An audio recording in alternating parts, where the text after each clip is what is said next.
much. Ethan Brooks with his slower deliveries. Right, that's a good start. He's actually come back into the over well. High and should be taken, is taken. Slower delivery. So smart performing tonight. High in the air and long enough. Went for the sweep and Singh saw it. Fateh Singh tried to put in the quicker delivery. Inley one. Up and over. Montgomery gets back-to-back boundaries. Duffy, a little bit of width there. Can Deep Point get around? Yes, he didn't really need to run that far. Straight down the ground. Powerful hit. Will Mid-Off get around? No, he won't.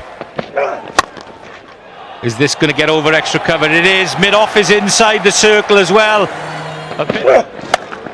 Oh, this one onto the leg side. There's a cow corner out there, but he's not far enough back. Patterson White picks up 6 more. Has he ramped it? Oh, has he ramped it? Yes, he has. But he's ramped it straight to Roderick behind the stumps. Oh, this has gone high. It's gone high. It's gone all the way into the stands. And it finishes. Does it finish with a wicket or does it finish with a 6? Oh, well, it doesn't finish with anything like that. It finishes with a 2. Duffy won't be very happy with that, I'm sure.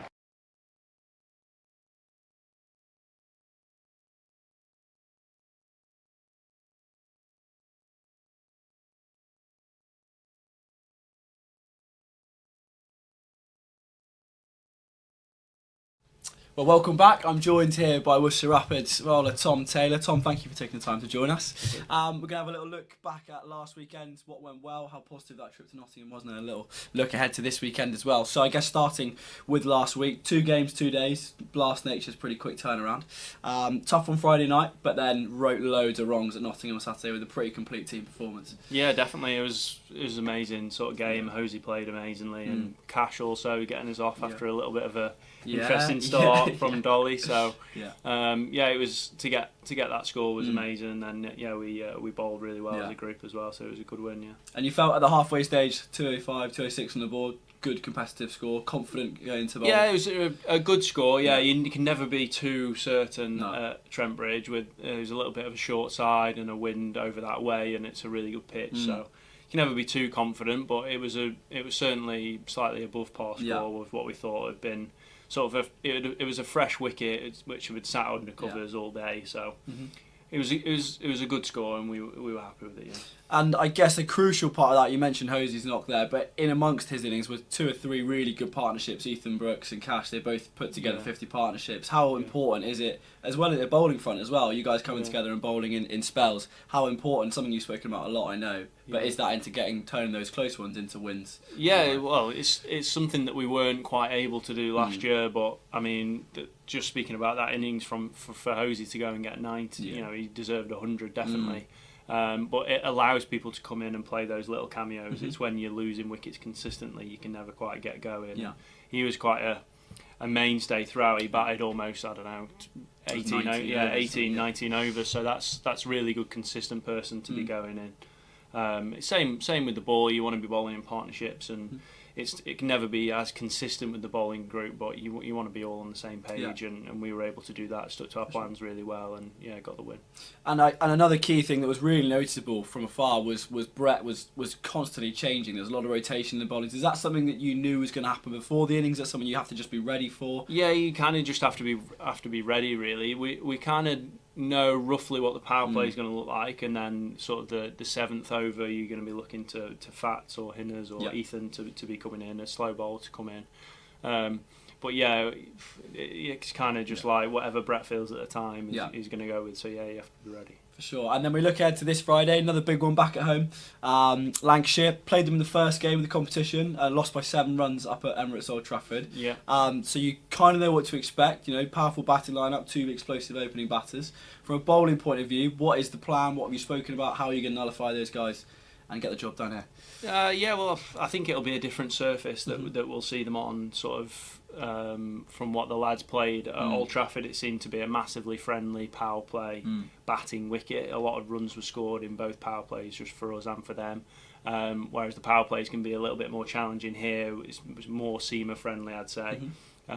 So potentially look to take wickets with the new ball and try and be nice and aggressive with that. Try and make some inroads and then kind of hold on. It tends to get a little bit easier as the innings goes on here. So we'll see, but we're hoping to reduce them and make early inroads as is the normal plan. And a key part of that is, and you mentioned the two, Fatty Singh and Tom Hindley, who have been really impressive in the middle overs for you so far in this competition. How important will they be on Friday night and the part they play in reducing that score? Yeah, definitely. We're blessed sort of at the minute to have quite an array of like middle overs bowlers with chucking in like Dolly, who's perhaps not as bowled as much, with the introduction of Hinners and Fats, and then Ethan, who's done really well for us as well, with a couple of overs of the seamers. We've got a lot of options covered. So it's one for Dolly to get his head around how to juggle all of his options and get that balance right for sure. And so far at home, lost to Northants closely, won against Yorkshire. How much are you looking forward to getting back out there on Friday night? Busy crowd, great time to play. It'll be amazing. I missed the first home game, so I'm looking forward to Friday definitely. It'll be really good and I can't wait. It'll be against a strong Lancashire side by the looks of it. I think they'll have some England boys back, so it'll be amazing. It'll be a great game. Can't wait. Does that help whet the appetite a little bit, knowing there's some big names? Yeah, definitely. It's one for the better players or the better opposition that you come against. You want to raise your own standards and raise the team standards to go for that. They're going to have the guys available. So hopefully they play and we'll get a good win. Brilliant. Thank you so much for your time. Thanks, mate. Cheers. This is Mike the Plasterer. He needs a trusted supplier for his materials and tools. Mike needs Profile Store. With an easy-to-use website, you can check stock online, order it, and collect it within the hour. Profile Store offer free delivery over £125 and fast overnight shipping. With over 2,000 products in stock, they're sure to have what you need. So get yourself down to the trade counter in Kidderminster today. Get the job done with Profile Store.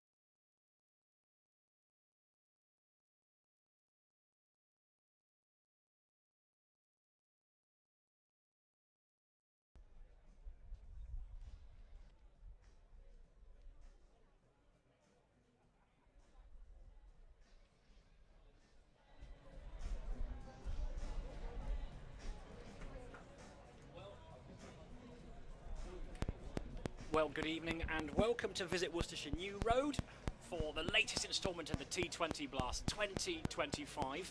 And I'm pleased to say we've got blue skies, plenty of sunshine, crowd filling up nicely as Worcestershire Rapids look for back-to-back victories after a fantastic performance last time out. You'd have just seen the highlights at Trent Bridge. My name's Jim Dale, alongside me is Frank Watson. Worcestershire will be absolutely delighted with how their week went last week. Yeah, they will. A really good performance at Trent Bridge, and definitely they'll be buoyed by that. They needed to get back on the winning path, as it were, after that reverse here, and they did so in fine style. It was a very convincing win, and I think it just kind of underlined that many of the plans and the pattern of play that they've been trying to establish in the first few games was actually worthwhile and bearing fruit. I'm not saying there aren't things to improve on, and there is a change today, or enforced in the batting lineup, with Kashif Ali having split his webbing, dropping a catch at Trent Bridge, so he's missing tonight. And there's also Tom Hindley drops out, Matthew Waite comes in, so Jake Libby in for Kashif and Matthew Waite for Tom Hindley are the two Worcestershire changes. But I don't think they'll be fundamentally changing the way they've been going about their cricket. I think they've decided how they want to play in this competition this year, and they're going to stick pretty much to that blueprint, really. That's the word that Alan Richardson has used. But it was important to get back to winning ways. And, well, Lancashire have been going well. It was a narrow defeat up at Old Trafford first game around. Lancashire probably stronger now than they were then. And they've gone pretty well. They're above Worcestershire in the table. But, you know, another win tonight would see Worcestershire remain in real contention. That said, with Northants going so well, it's almost as though that top place has already been decided, Jim. Well, it's congested in the middle, isn't it? We've got Northants who just refuse to lose a game of cricket right now, and Derbyshire who refuse to win one. And apart from that, it's pretty close. Every other team in between, as you mentioned, Lancashire are strengthened from when we last saw them. Worcestershire playing good cricket as they are. So let's get to the Lancashire Lightning side then, and someone you may have heard of. James Michael Anderson is playing this evening. He's had quite an alright career. We also see Liam Livingston, who came back in a few games ago for the Lightning. So their side, Keaton Jennings and Luke Wells will open up. As per usual, Matty Hurst, wicketkeeper, is slated to come in at 3. Then Liam Livingston, Ashton Turner, the Australian batter, who bowls off spin as well. Michael Jones, Chris Green, Jack Blatherwick, Tom Aspinwall, Luke Wood, of course, familiar to this part of the world, and James Anderson. Lancashire, of course, also beaten by Northants Steelbacks, who are an absolute freight train at the moment. But as we know with this competition, it's not about how you start, it's about how you finish. But Lancashire Lightning second in the table, Worcestershire among the half dozen sides with 8 points apiece. So this is going to be a key encounter, as Frank points out. No Kashi because of that hand injury, and an important cog in that batting lineup for the Rapids. But Jake Libby comes in. Now, he's not necessarily a player who's known for T20 pedigree, Frank, but we've seen in recent years he's really developed his white ball game, hasn't he? Yeah, he has, and he's also been amongst the runs in second team T20 games in the last 2 weeks or so.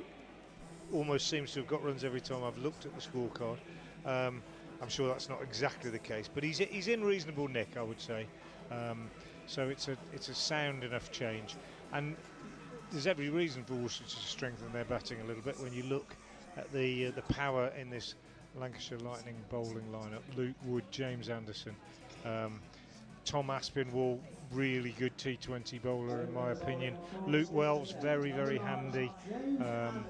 Blatherwick, and of course Liam Livingston coming in, offering another option. So all sorts of options for Lancashire. I was speaking to somebody who's seen all their games in this competition, and he was telling me that Jimmy Anderson's been bowling absolutely beautifully and picking up 2 or 3 wickets a game, I think. And he is who will open up from the Diglis end of the ground, wearing number 9 and looking, dare I say it, as fit and as trim as he ever has. And he comes in now to bowl the first ball of the game to Ed Pollock, who just turns it on the leg side for a single. So Worcestershire are away, 1 without loss, having won the toss and chosen to bat. A lot of people, Jim, saying when Ed Pollock got out at Trent Bridge, you know, how long can Worcestershire keep playing him at the top of the order? It's not working. And he holed out again. Dylan Pennington, his old teammate, has almost set a trap for him with 2 men back, and he took on the challenge. Quite an important knock for him tonight, I think. Yeah, well, it's a good point, Frank, is that he has struggled for form. He's not had a good year or so in T20 cricket. Anderson in again, bowls, and D'Oliveira is out. First ball caught at slip. Beautiful low catch by Keaton Jennings to his right. Excellent delivery from Anderson. Not a T20 delivery. It was a first-class delivery, roundabout off stump. I think he had to play it. Little nick and low catch through to Keaton Jennings. Just an absolute beauty, really. It kind of drawn into the shot, looking as if he was going to try and run it down to third man, and it just probably just left him off the seam, and it was almost like catching practice. So what a start for Jimmy Anderson. Brett D'Oliveira is out, first ball for the 2nd time in succession. Same thing happened at Trent Bridge the other night, and Worcestershire are 1 for 1. Well, we've seen it so many times, haven't we, Frank? That the ball, as it angles in and then shapes away. It's a beautiful piece of bowling, and you're mentioning that he's gone quite well this year. You're not wrong. Before that fantastic delivery and the opening wicket of this evening, played 3 games, 11 overs, 7 wickets for 71 runs. That's an average of 10.14, an economy of less than 6.5, and a strike rate of 9.4, which is absolutely astonishing. And you're right, that was a dismissal that, well, you can see that in first-class cricket. And there'll be plenty of people that will suffer at the hands of Jimmy Anderson, who's showing no signs of slowing down whatsoever. So welcome to the competition, Jake Libby. And he's away with a single down to third man, 2 slips having gone in. It tells you everything, doesn't it? 2 slips. There aren't many bowlers around the country who would command 2 slips. There might be 1 or 2, but there aren't many. But if Jimmy says he wants them, I dare say he gets them from his skipper, Keaton Jennings. It was a good catch, by the way, low down. Big man had a long way to go down. And now it's Ed Pollock on strike again.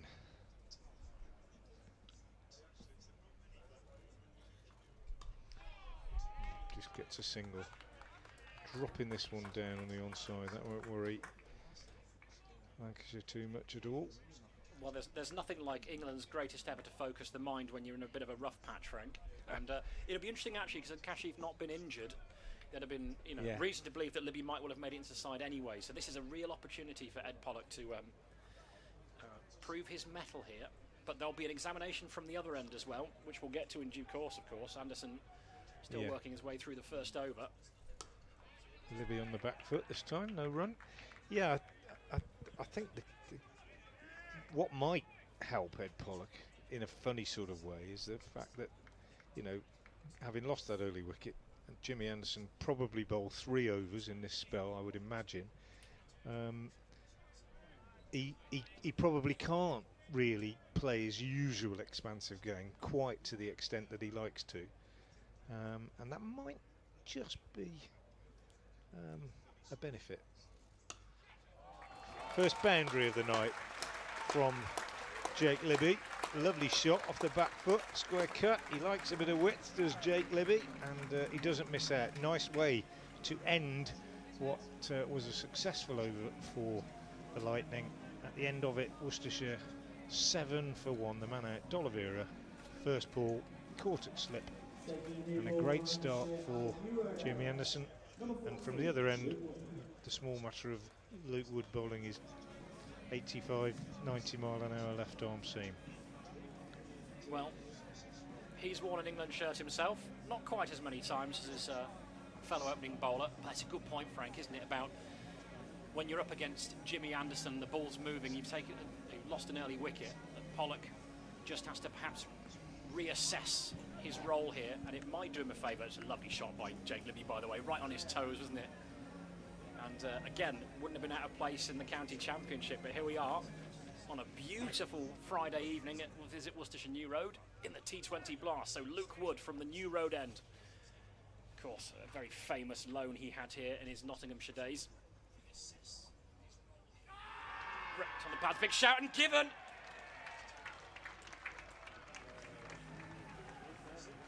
Well, he survived Jimmy Anderson, but he didn't survive Luke Wood. First ball from the left armour. Full, jammed on the toe, and Wood was away, reeling away in celebration. No hesitation, finger goes up. Adam Hose is entering the fray early here, and Lancashire have made a fantastic start. Number 54, Adam Hose.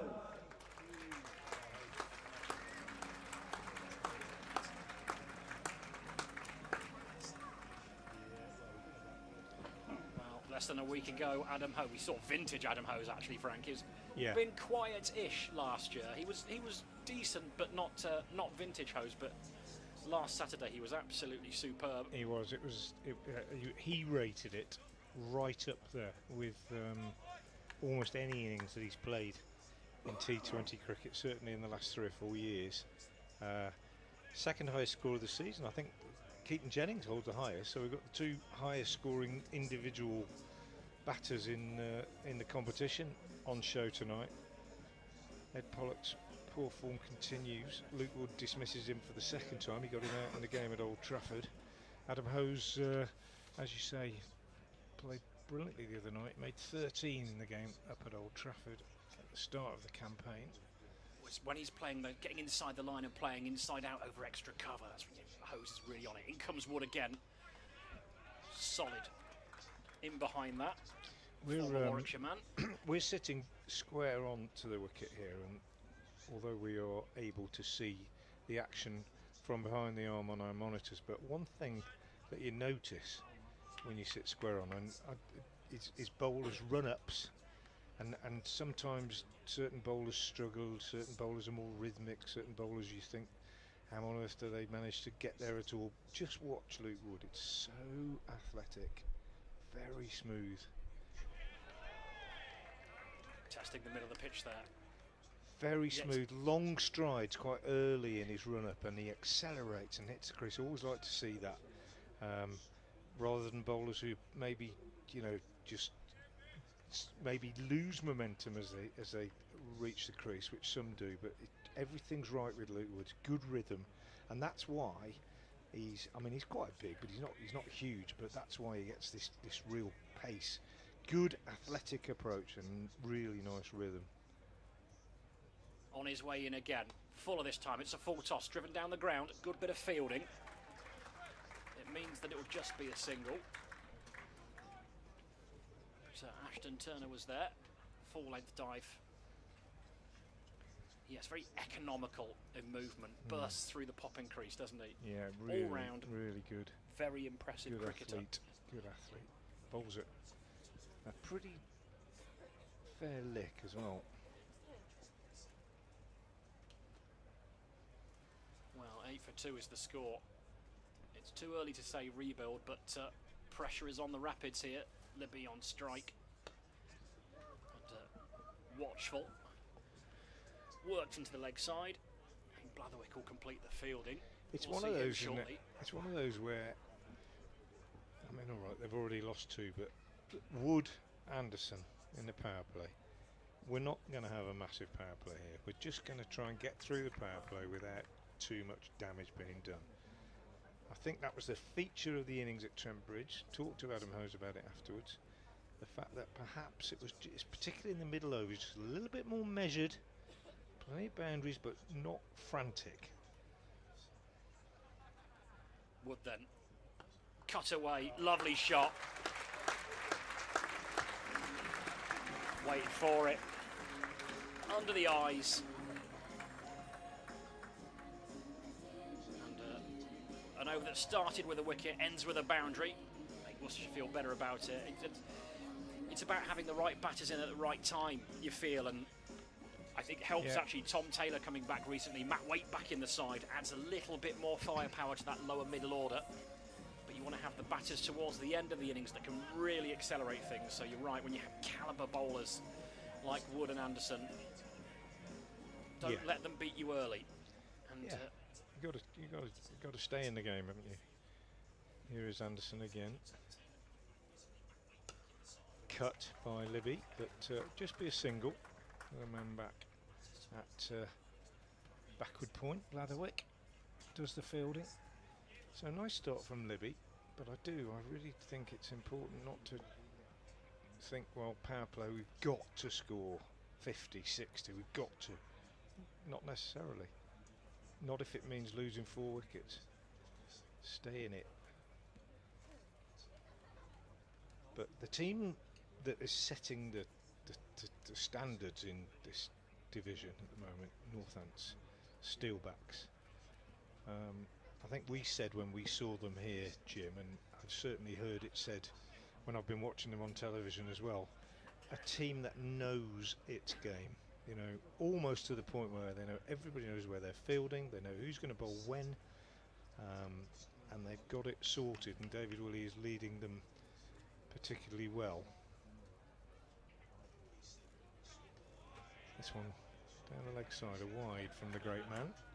But what I was going to say, I think that that is what marks out the really successful sides, and it doesn't happen every year. Sometimes a team can, Gloucestershire last year, can get it right and just get on a roll, and Lancashire have started this competition pretty well. They've had 2 or 3 changes in their side since the first game.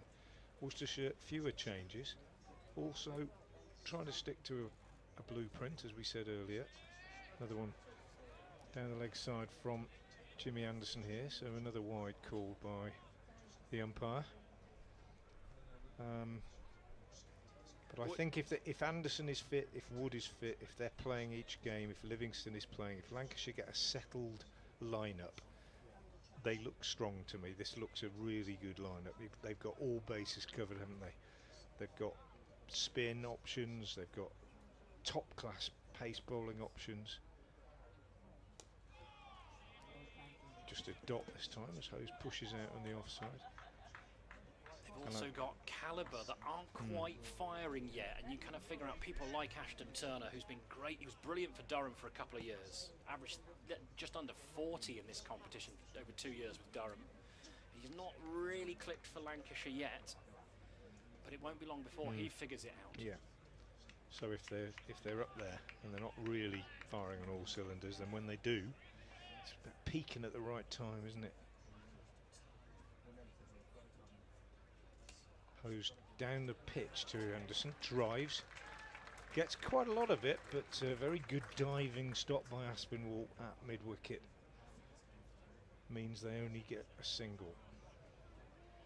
So Hose is 6 off 6, Libby 7 off 5, 2 men out. D'Oliveira first ball caught it slip by Keaton Jennings, and Pollock LBW to a Yorker from Luke Wood that hit him on the foot. He could almost have walked.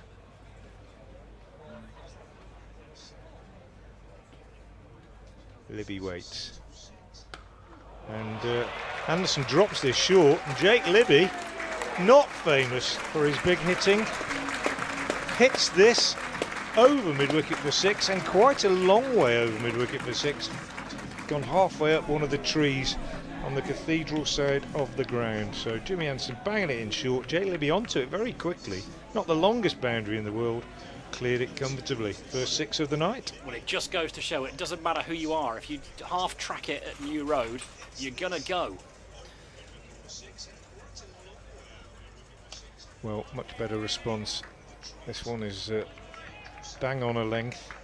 You almost feel with Jimmy Anderson that if he just bowls a first class length here and looks for the top of off, and he's getting a little bit of shape with the white ball as you do in the first few overs, he's probably going to be more difficult to score off than if he tries to mix it up T20 style almost. He could almost bowl like it was a test match.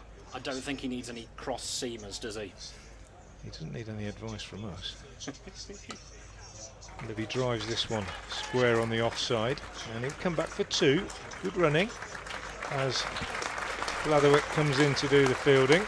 End of the over from Jimmy Anderson. A good one from a Worcestershire point of view. Sees them on 25 for 2. 12 came off the over, and we're halfway through the power play. Well, we've had a little glimpse there of the development of Jake Libby as a white ball cricketer. Put up some rather gaudy numbers in the one-day cup, 50 over stuff. I know it's more of a developmental competition, but the opportunity to develop more aggressive shots. You've seen him get a first-class century hitting a 6 against Derbyshire, as Wood comes in again. Hose punches that through the offside. And Jones isn't going to get there. So runs starting to flow here, Frank. Yeah, and like I say, you know, this is why you just got to try and keep focused early on it. Don't go mad. I'm not saying they are going mad. I'm not saying they have gone mad in previous games, but I'm a great believer that actually a T20 innings needn't be flat out right from start to finish. I think the biggest scores are often achieved by building a base and then, you know, get a good start. Yeah, power play is important, but you want to be well placed with 4 or 5 overs to go. I think that's absolutely key to getting to 180, 200. It's good, solid cricket. get in behind one, get down the other end after hitting a boundary first up. And they'll need 200, or they'll need 180 if they're going to stand a chance here, I think, against this powerful Lancashire lineup. The scores in the first game, 176, played 169, but that's a bigger field when you slow bowlers can get people caught in the deep, whereas here it will disappear over the ropes.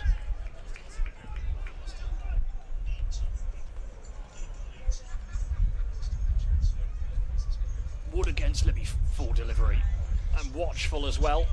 Slower ball, I think, even.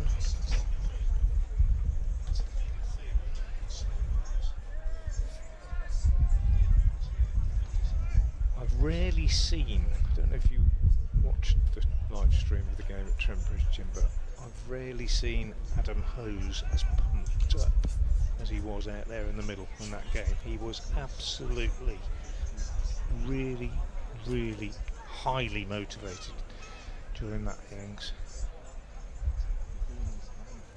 Little ramp attempted.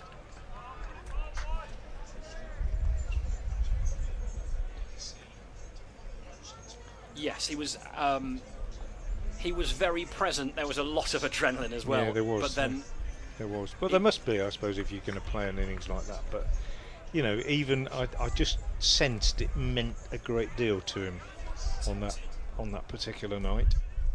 Well, it struck me as a man who had a sense of responsibility. You know. Yeah, it was a big win. In comes Wood again then. Pulled away.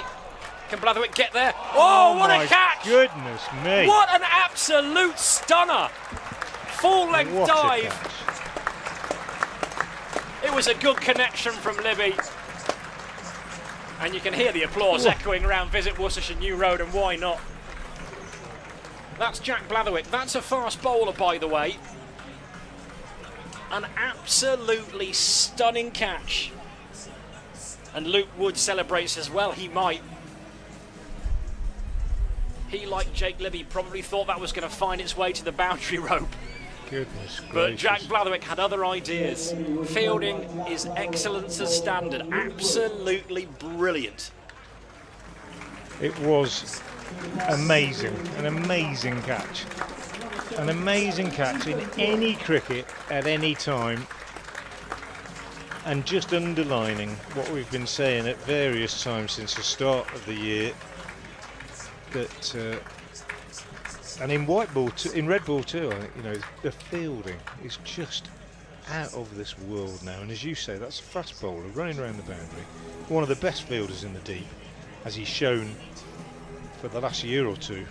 But an incredible catch, one-handed, diving to his right, held onto it when he landed. Stunning. And that's the sort of thing that we've come to expect almost. It really is. Excellence of standard is exactly right, Jim. Brooks facing up to Wood. And he's guided that, and he's nearly sent that to Jimmy Anderson, the other fast bowler, fielding in a kind of gully slip position. Only just dropped short. Yeah, that was a clever bit of field placing, actually, wasn't it? Because he was there as a kind of fly slip, really, and then Wood banged it in, and they knew that Brooks was going to go for that little ramp, a little sort of uppercut, and he almost fell into the trap. Good from Lancashire at the moment. Really tidy start, busy, and they've picked up 3 wickets. And you know what they say about 3 in the power play? 31 for 3. 6 off that one. Libby was unlucky, really, wasn't he? Well, it's hit it well. A brilliant piece of individual skill. Yeah. And we're just seeing a Lancashire side playing good cricket here. Anderson, good pace. Pushed out on the offside by Ethan Brooks. But the body control is so impressive these days. You think about it, it's like 6'3", 6'4" fast bowler with his weight propelling himself forward, and you know, watch the elbows and it jarring as you hit the deck. But stunning. Fielded brilliantly in the game up at Old Trafford as well. These days, in fact, Lancashire's fielding might well be what won them that game, I think, in that first encounter. They won by 7 runs. shot. Super ramp from Ethan Brooks here for 6, all the way. Well, I don't know if he's ever faced Jimmy Allison before. I'm not sure he has, you know. But he's had a look at one and decided, well, I'll use one of my white ball shots here. Executed it brilliantly.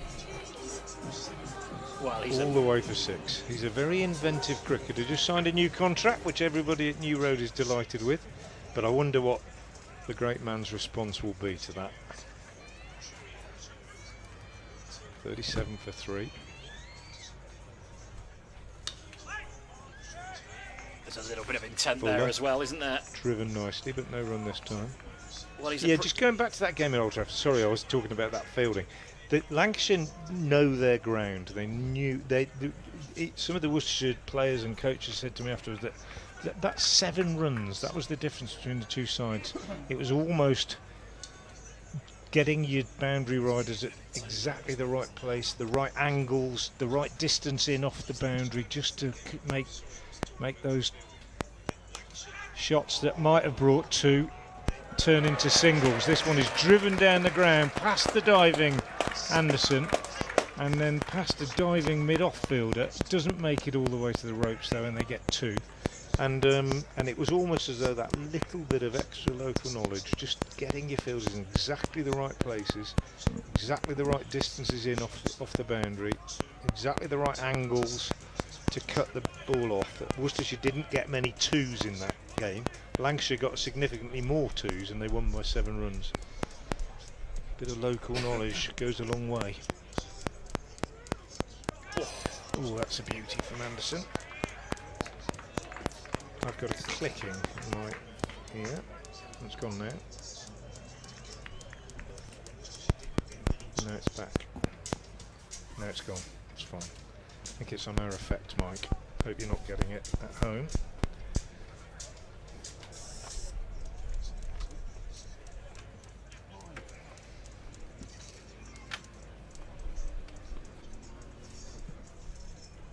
Anderson again. Brooks this time tries the reverse ramp. Doesn't get hold of it.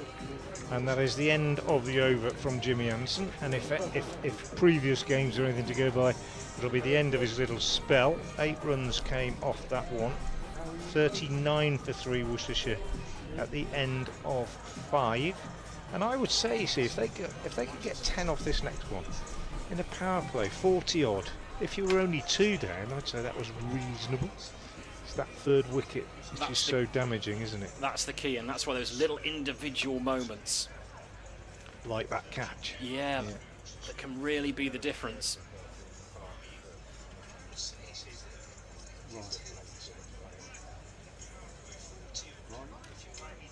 Wood's going to continue and see out this power play. As Frank predicted, 3 apiece from the 2 gun opening bowlers, and he comes then, Pose on the march, just works that away for a single.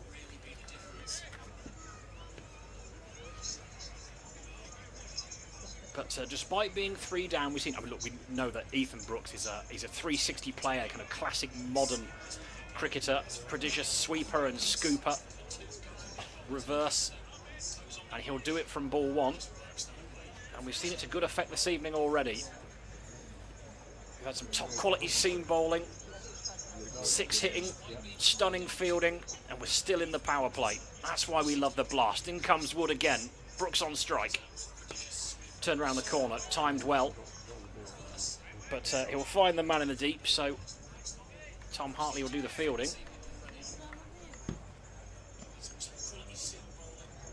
Not in the side tonight, but another England Test cricketer in amongst the Lancashire ranks.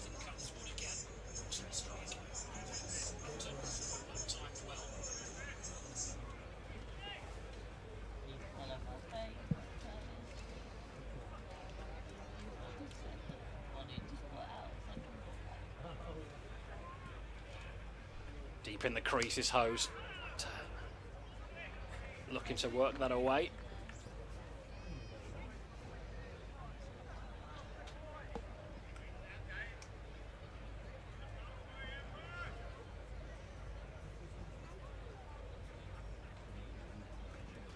Two men out on the leg side for Hose. One just behind square.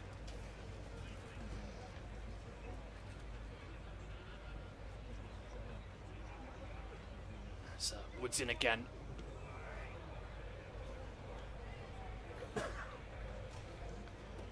He's been given a no ball.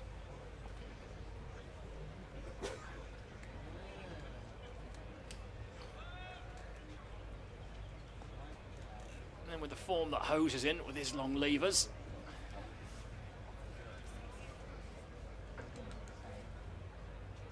He'll fancy having a pop at this.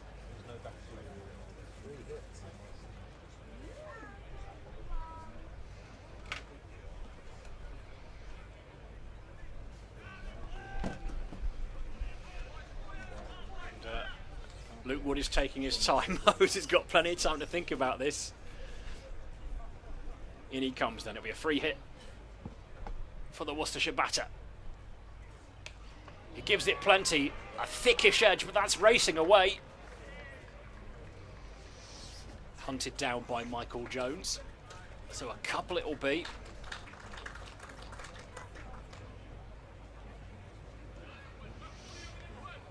So not too costly. Plenty of other games being played tonight, not starting just yet. Of course, we're a 5:30 start here. Visit Worcestershire New Road. No floodlights in our part of the world. So we'll do it in daylight. In comes Wood. That's sensible cricket. As we near the end of the power play. That dismissal of Libby just slowing things down a little bit. I think there's these two know the importance of this partnership.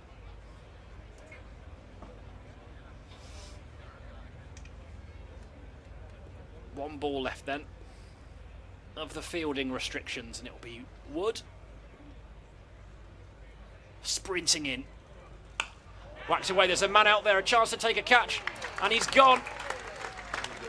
Didn't get all of it, and Chris Green comfortably snares the catch. Wood has another. And that's not how the Rapids will want to end the power play, but it means they're 4 down nonetheless. Correction, Ethan Brooks was caught out of the ball in Wood by Chris Green. Well, Green just had to take a couple of steps forward. Didn't get hold of it, Brooks. But it was straight down Green's throat. Yeah, well, a disaster at the end of the power play, really. 46 is a modest score off the power play, but to be fair, 4 down is really the damaging stat, isn't it? And it's going to take a lot of hard work for Worcestershire to come back to register anything like a winning total here, because that's another big wicket, and Luke Wood struck 3 times. I mean, that's serious stuff, isn't it? And the catching once again spot on. Well, this time Chris Green. Tom Aspinwall then out the power play, in he comes from the Diglis end. Edged disaster. And gone. It's another 2 in 2 balls. And the precarious position the Rapids find themselves in is now a calamitous one. Yeah, well, that's just a massive start, isn't it, for Tom Aspinwall? Just a pretty straightforward delivery. Adam Hose just trying to give himself a bit of room and looking to carve it away on the offside. Just that little nick through to Matty Hurst, and Hose has gone for 15. If you lose 2 in 2 at any stage, it's going to be damaging. But if you lose 2 in 2 just at the end of the power play when you're already 3 down, then you're in real trouble.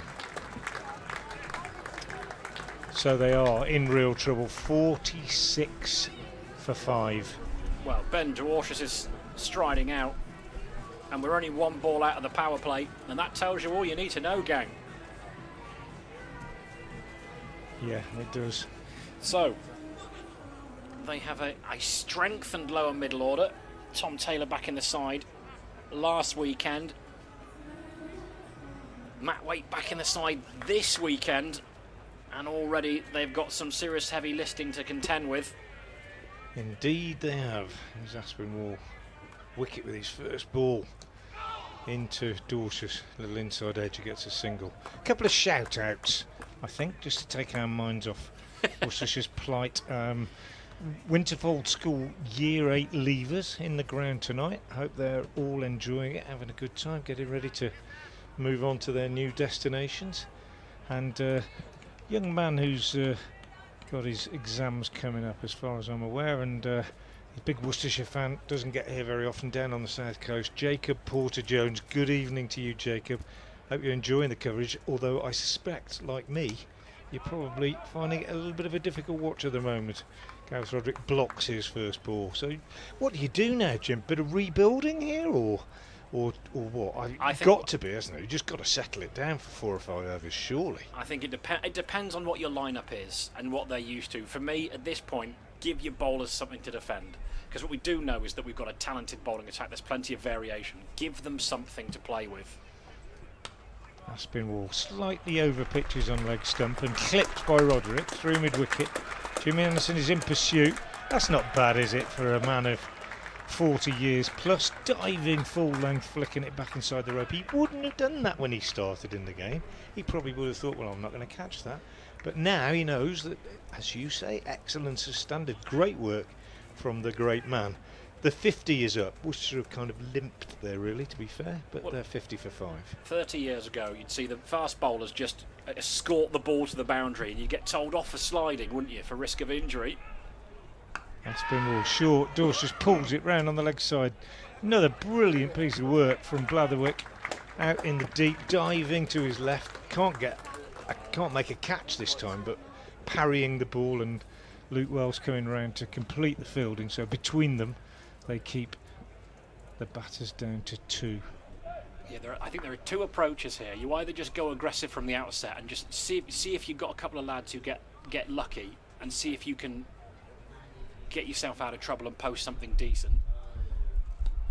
Slower ball from Aspinwall, just watched by Dorsus. Or you just accept that you're going to be under par, get yourself 140, 145, and hope for a good day from your bowlers and see if they can get you out of trouble. Because yeah, well, you've got to get 140, haven't you? You've got to.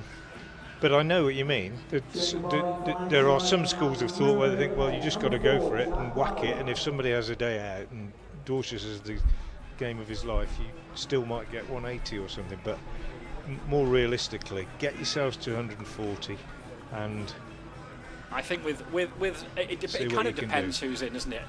From a Lancashire perspective, if you've got someone like Liam Livingston, then you just say, play your game, and yeah, we might just go for it. See if you can win it on your own. But we'll find out in due course. I think Roderick now is going to take on Jack Blatherwick, who's been already exemplary in the field. And he comes back of a length, and it's just dropped into the offside. Heavy ball.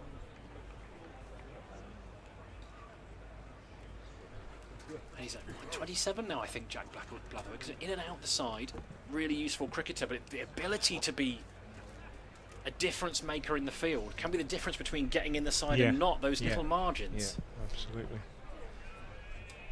Because he's already shown his value, and he comes rather different to Wood's run-up, but good arm speed. It's a kind of like a meandering, isn't it? Wood, who's just exploding through, trim, lean, efficient, effective.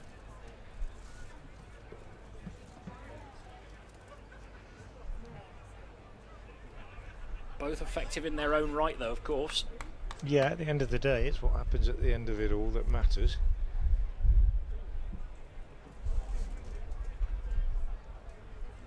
But a tidy start, this.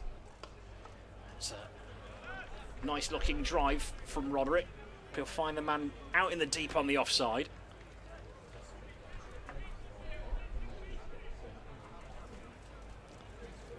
But you are in a difficult position when you're 5 down this early in the innings, I think, because you just can't really look for the big shots with the frequency that you would if you're only, say, 3 down. It's just too risky. And that's fizzed past the outside edge. Just a tentative prod, really, from Ben Dwarshus. You see And teams. that's what the situation will do to you as Yeah. well. His natural instinct is to go hard Yeah. at the ball Yeah. and be imposing at the crease. You see teams get bowled out in T20 for low scores second time, batting second usually, chasing something big, under pressure right from the start. But to get bowled out before the end of your 20 overs batting first is rare, and I guess a bit criminal. Deep in the crease. Nice looking drive. It's going to beat the man Wood. There's enough pace on that as well. It'll go for 4. Good shot that. Used the full depth of his crease. Just punched it away. Welcome.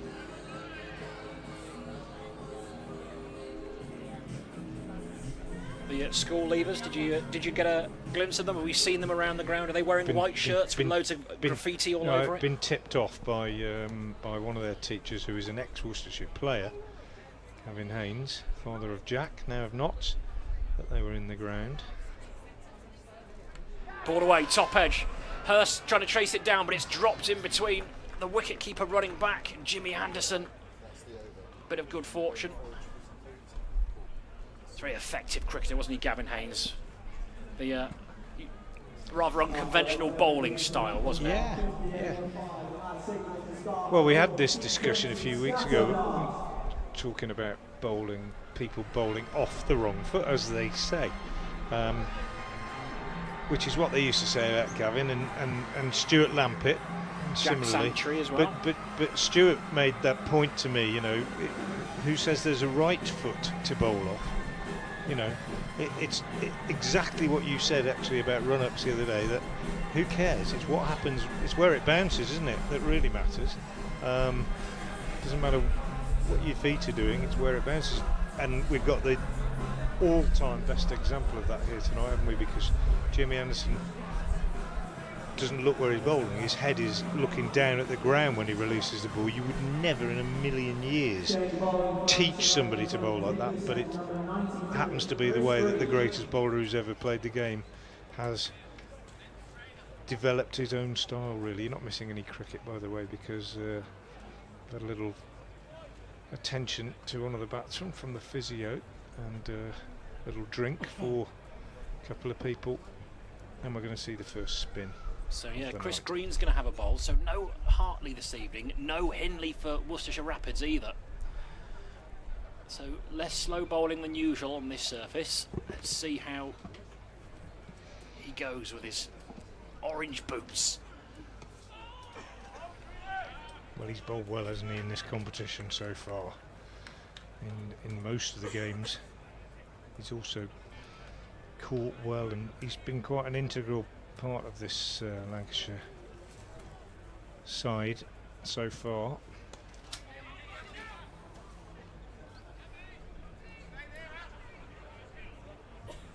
He's sort of effective under the radar cricketer, Yeah. isn't he? Just lots of little things, does the basics really well, really dependable. Yeah. And again, in successful sides, Yeah, you need those players that a little bit of glue. Good in the field, can field anywhere. Devilishly handsome as well. God, a difficult bloke to like.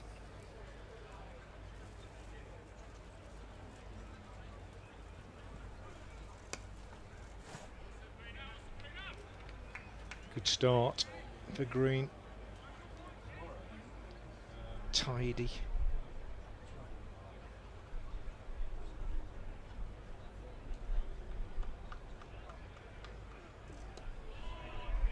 Another dot, really good bowling, varying his pace quite nicely. Just one single from his first 4 balls. If he doesn't go to the boundary off either of these last 2, it's an excellent over.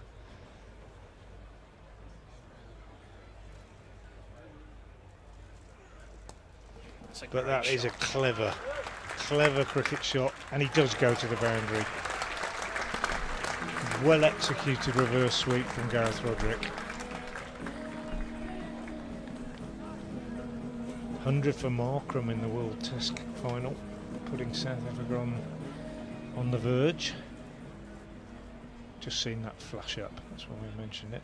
Sorry if it's distracting from this game. Lovely shot that from Very strange Gareth seeing Roderick. Stuart Broad in South Africa kit, isn't it? Yes. That doesn't feel okay. It's That's another another lovely beauty. shot. So Chris Green starts beautifully, as we said, and there's me saying, well, if he bowls these next two without going to the boundary, he will be very happy. And they've both gone to the boundary, and the overs ended up going for 9. So Worcestershire 67 for 5 off 9, and that one, the second most productive over of the innings. Well, two very different shots, but excellently played. Lovely little lap sweep, timed beautifully from Roderick, and then clattered through the extra cover region. A little bit of welcome relief.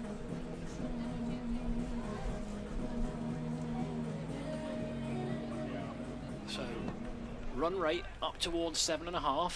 These two are doing okay for now, as Blatherwick's on his way in, high need. Quick hand speed, he's absolutely crunched that. That's gone for 6. There wasn't much subtlety about that, was there? It was just a stand and whack it. Well, sometimes the subtlety of nuance can be well, nothing wrong overrated, with that. can't it? Just Nothing wrong club with it for that. 6. Clear the front leg a little bit, give yourself room, and then the lumberjack. That's 3 consecutive boundaries. And it puts a bit of pressure on Blatherwick now. Just guided down to third man for a single. Clever cricket. And every opportunity the Rapids can take to get ahead of the over just reduces that risk when it comes to losing wickets.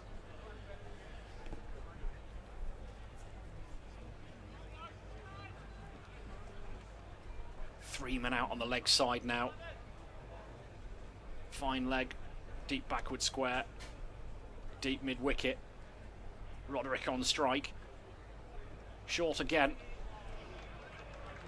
And, it's found its way down to third man. Ashton Turner's there.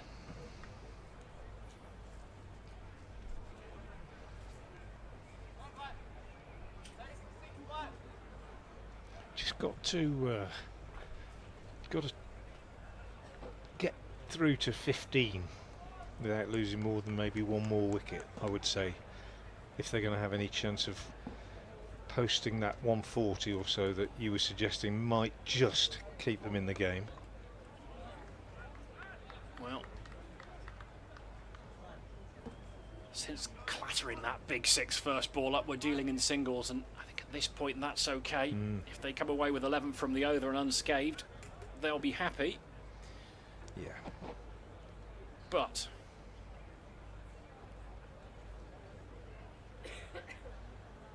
this is T20, and whatever number you're at, you want to feel bat on ball. In comes Blatherwick again. More bold, yeah. And the thing is, from a Worcestershire point of view, if you lose 4 in their power play and another one immediately afterwards, you are probably going to lose that game 8 times out of 10, I would say. But if you've got Matthew Waite and Tom Taylor in your bottom 5, as they have, the bottom 4 in fact, as Roderick works this one away for another single, then you want to be still in with a chance. You want to still have them coming in maybe with 4 or 5 overs to go, and with the license to thrill. Wait, 34 off the last over in the game at Edgbaston last year. So strange things can happen, but you've got to give them the opportunity to happen. You've got to have the base in place, really. At this point, you've got to earn the right to do that. Yeah, exactly. And, these two have got to pick their battles when it comes to aggressive cricket shots, but not doing badly thus far. 31 the partnership.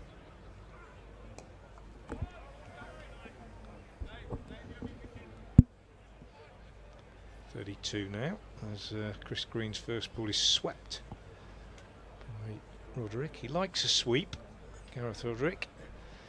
Doesn't need many second invitations to play it. Either side can play the reverse as well. Dorsius less likely to be so subtle.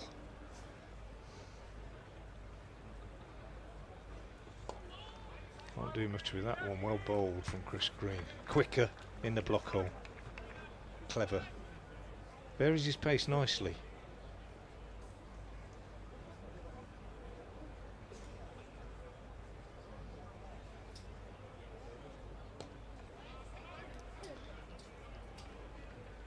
Very deliberate, another actually, dot, isn't he? A little bit shorter, but work to the fielder.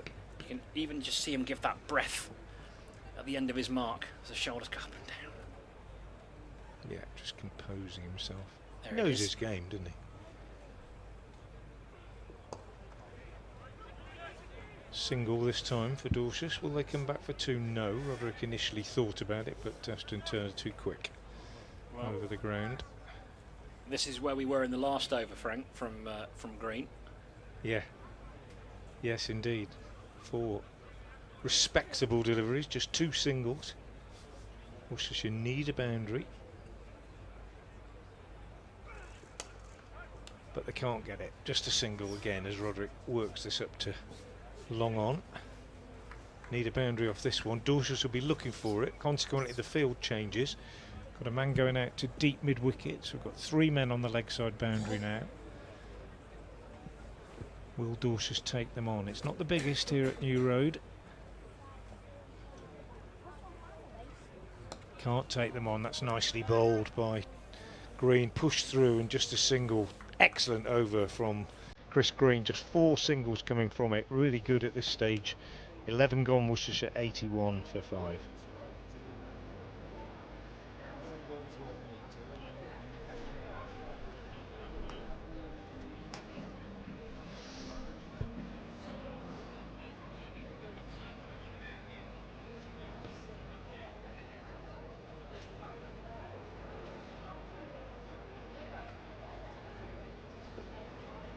Yes, again.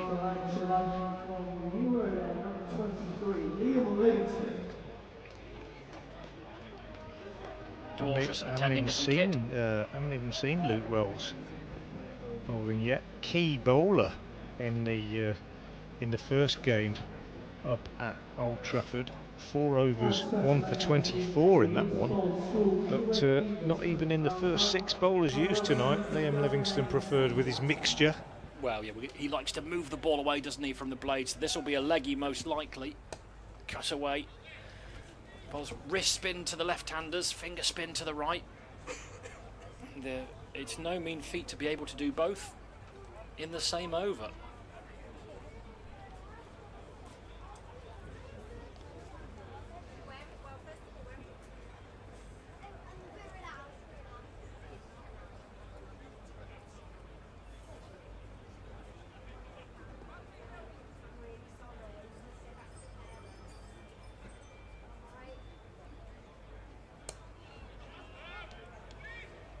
Worked into the leg side against the spin, looking for a second, and Roderick was quick off the mark. Great running.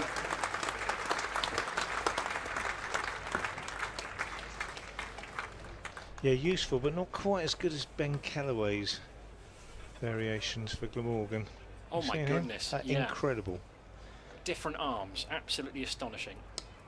In the same over, off spin, and then left arm spin in the same over with equal quality. Just incredible. What did you do in lockdown? I taught myself to bowl left arm.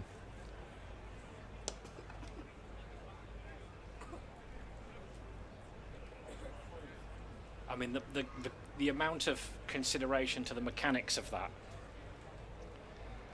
Well, it's incredible. I was watching it on TV last night, and they actually pointed out that if you take a split screen and put his left arm and his right arm alongside each other. Shot. Dragged short from Livingston, pulled away, as it should have been by Roderick. Yeah, if you take a split screen and put them alongside each other, they're identical. His action is almost identical. It looks like a mirror image. And he's not ambidextrous or anything like that? Well, I don't know any more than that. It's amazing. He played in the pre-season friendly against Worcestershire and did it. Really extraordinary talent. On the run, just about got to the pitch of that one. Think about a second, but think better of it. Blatherwick is quick across the ground. But that boundary means a productive over from a Worcestershire perspective. Yeah, 10 from it. So 24 from the last 3. Pretty good. And these two have added 45 actually in about 5 overs, which is not bad given where they were, and is, as we were saying, just giving them a chance of having a platform from which to launch some kind of assault in the last few overs. However, change in pace as Aspinwall comes in. Be looking for his Yorkers, I would imagine. That one is just sort of fended away almost on the leg side by Roderick. It's quite sharp. Yeah, he's a strong boy, isn't he? Yeah. Bowled really well here last year in the corresponding fixture, and he, particularly at the end when he got his Yorkers in with great regularity. It's a great skill. And he's got, as I say, Keaton Jennings, lots of options tonight. Big swing from Dorcas, and had Luke Wood hit with the throw at the non-strikers end, Gareth Roderick would have been well out, but Wood's throw bounced for not much outcome from Dorcas. A lot of effort this time, and he's going to be out, caught in the deep. He is comfortably pouched by Chris Green in the deep, and Ben Dorcas, who played well for his 21, but he is out, and Worcestershire on 92 for 6 as Matthew Waite makes his way to the crease. Chris Green, I don't think you could have seen a more comfortable, relaxed catcher of a ball than that. It travelled up in the air, long way, he's on the rope, never in doubt. It made me think of Lewis Deploy last night for Middlesex. He dropped 3. Mainly sitters, but yes, that was languid, casual, relaxed. It was pipe and slipper stuff from Green. Ball before, Dwarshus, well, I think he just tried to hit the ball too hard in the end. Tried to repeat the feat, clear the rope, but he found Chris Green. Comfortable grab.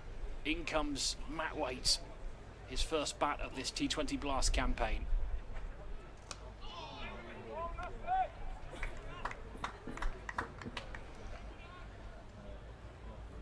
So 92 for 6 the score. Run rate still north of 7, creeping towards 7.5.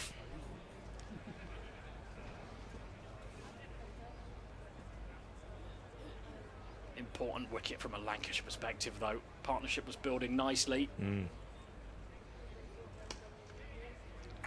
Look for 2 here. Can't afford a run out now, can they?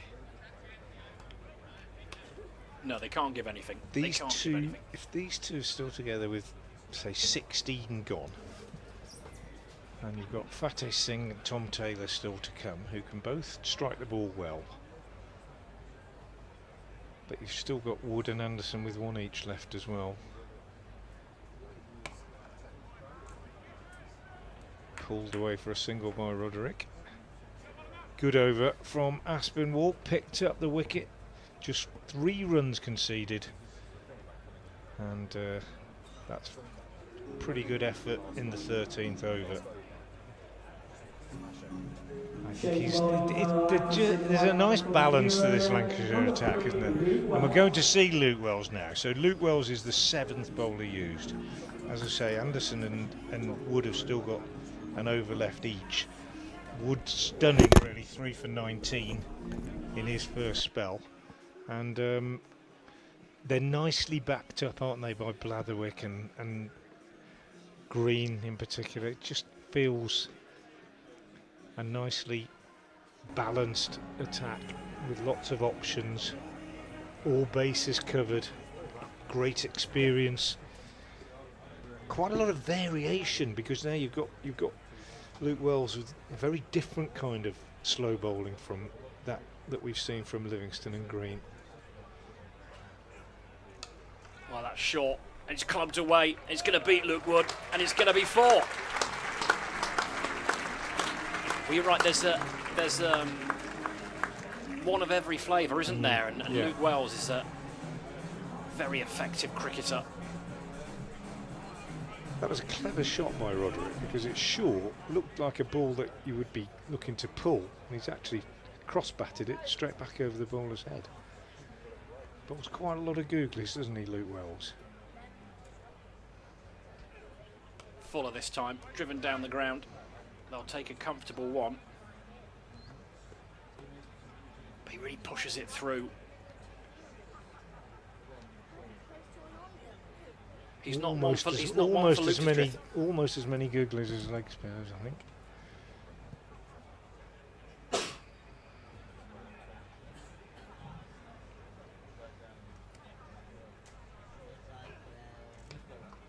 Like that. Cut away. And the 100 comes up.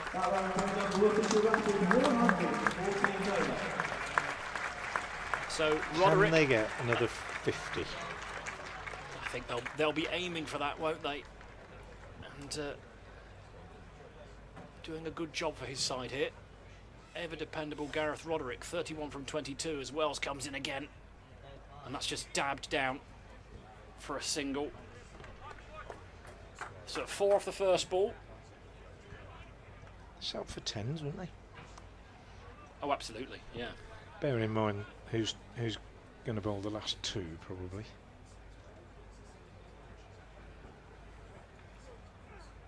Shorter and pulled away. That's going to go for 4 as well, I think. Oh no, Luke Wood's going to get there. It's a good diving stop. Brilliant. That one just dragged down again. Sounded good off the bat.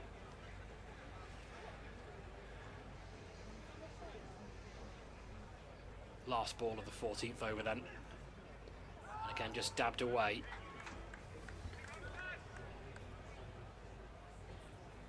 So 9 from it in the end.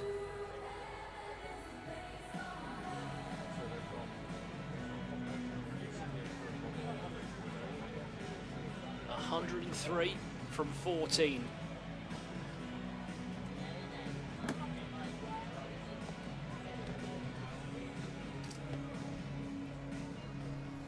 Returning from the big returning for Lancashire line, number 4, Jack Blatherwick.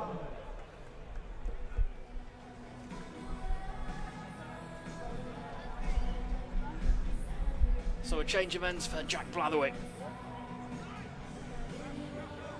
None for 16 from his first 2.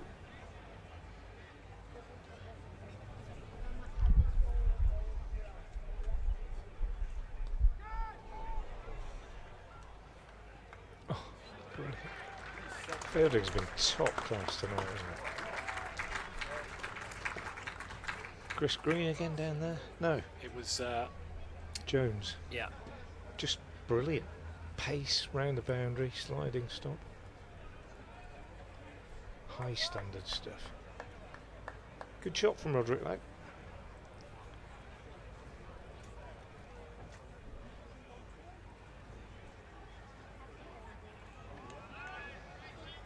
Not such a good shot.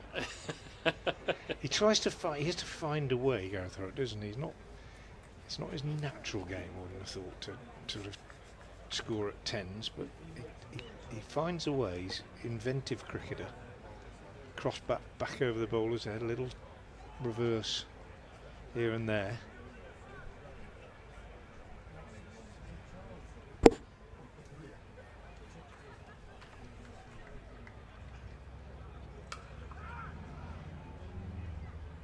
on the walk to this one. Single up to mid-on. Fielded by Ashton Turner, I think. Throws the stumps down. Or is it Jimmy Anderson? Jimmy at mid-on. Mid-on. In on the... Picked it up on the run. Threw the stumps down, but Roderick was home. But again, good over. First 3 balls only yielding 3 runs. That's good from Blatherwick.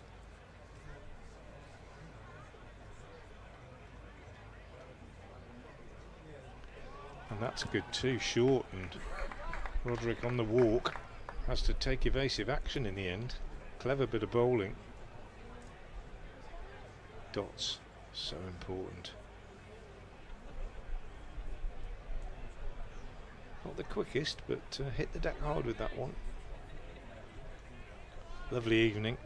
Good crowd in here at New Road. Pretty much evenly spread around the ground. Oh, this one's gone way up in the air and is caught at the second attempt by Green on the fine leg boundary. Just got underneath it a little bit too much. I talked about the catching having been brilliant. He had lots of time to see it, settled himself and fumbled it, knocked it up in the air and caught it, grabbed it at the second attempt. So Worcestershire lose their 7th wicket, 106 for 7. And well, now it's a case of just trying to get to the end of the innings, I would say, rather than scoring at 10s. Just a case of trying to bat out the 20 as Matthew Wake goes.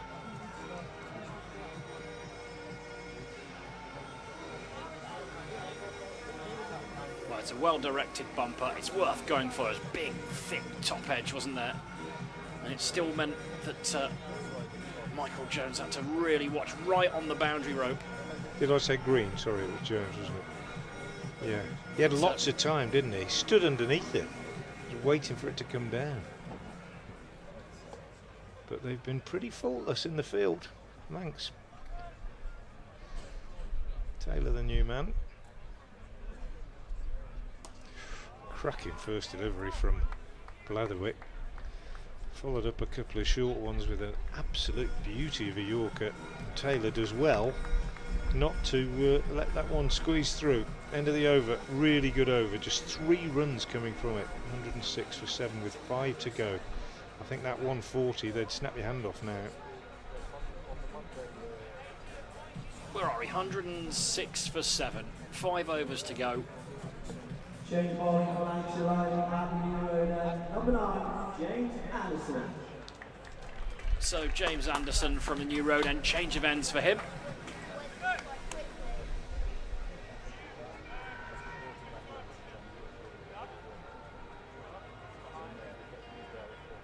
And as he bowled his, well, just before his first delivery of the day, real cheer from the Rapids fans.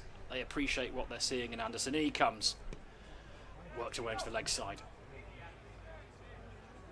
Well, you know, there'll be some young people here tonight who will be able to say in 30 years' time, I saw that chap bowl, you know.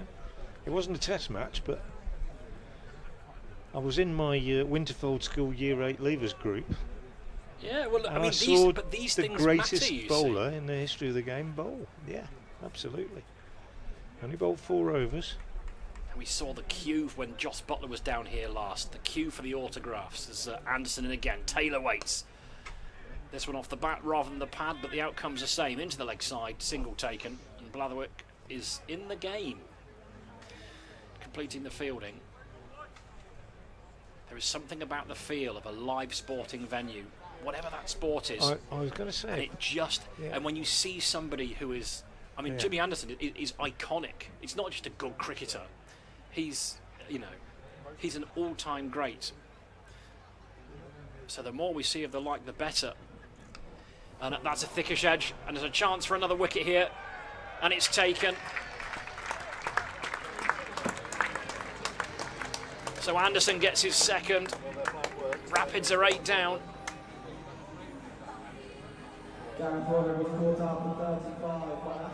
It's a good knock from Gareth Roderick. He's done the best he can to keep his side in the game. And Fateh Singh on his way out with the unenviable task of trying to set a total, whilst having to contend with England's greatest ever fast bowler. Well, I was just going to say, after your point about the venue and everything else, that Old Trafford, beautiful test ground, but one side at the moment completely open because the temporary stand has been taken down, and a crowd like this at Old Trafford, well, there'd be more probably on a Friday night, but you wouldn't really notice it, whereas here at Worcester, in these surroundings, the ground is well populated all around the ground, and even though we haven't got lights, we have to start a little bit early, the atmosphere is good, and it's just a shame that the home side aren't putting up a great show so far. This could be 2 in 2. That's got up in the air as well. Blatherwick underneath it. This time he doesn't get there. Horrible one to try and judge. They'll take a couple. Trying to dive forward. White ball with white cloud in the sky. Tricky to judge. But by his standards, he'll be disappointed. And to a point with Roderick dismissal, one thing is he's maybe 42 years old, but he's never too old to learn something new. Started to bowl wider with his death bowling, or later spells in this form. This time he is going to go. Luke Wood's there. And Fateh Singh was there for neither a good time nor a long time. 2 miscued shots, 2 runs scored, but he has to find his way back to the pavilion.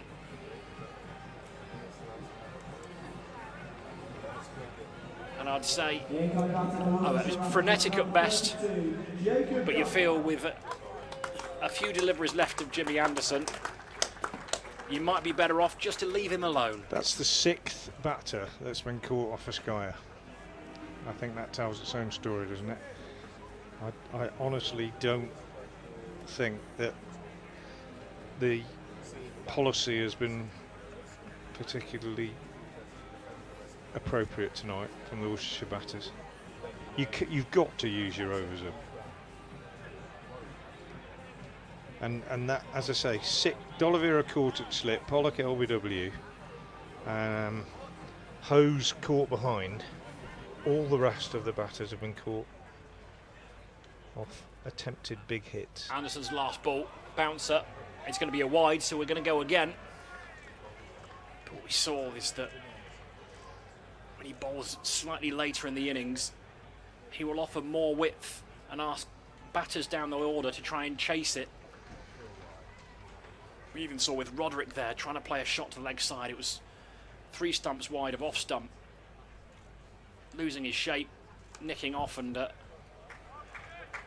good to see Jacob Duffy off the mark with a sensible cricket shot. He'll keep the strike.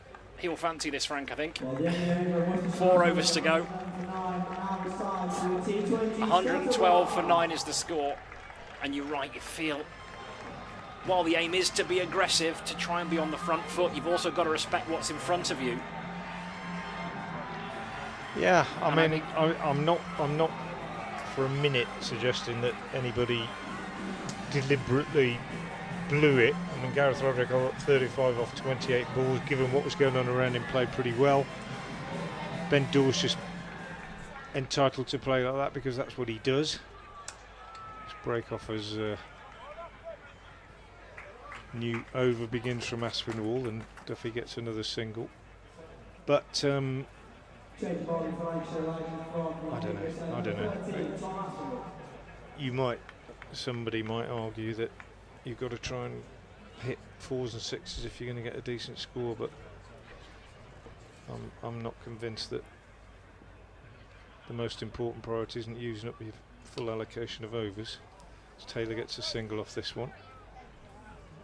Well, I firmly believe in hitting 4s and 6s to get a good total, but I'd rather do it when you're batting in the 19th and 20th over. Well, yeah. But It's tricky because there's been an awful lot of high skill on show, and the batters that have gotten out recently, that's not what they're there for. And it's difficult if you lose 4 in the power play anyway.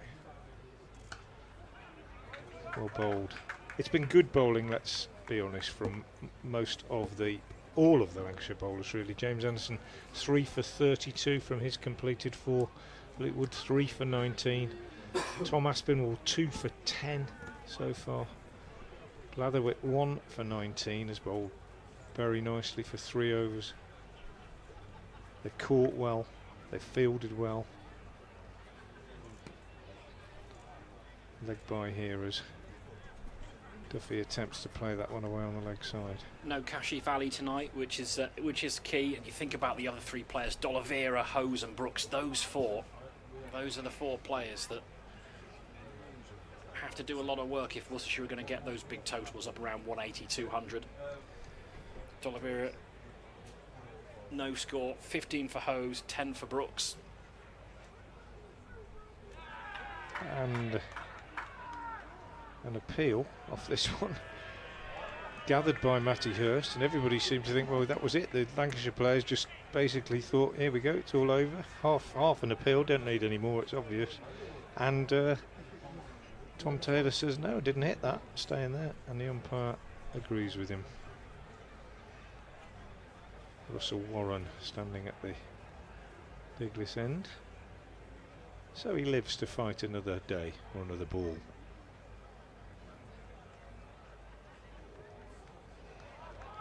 Swings at this one down the leg side, misses it, taken by the keeper. No wide signal. End of a very, very tidy over from Aspinwall and Worcestershire, with 3 left, are 115 for 9.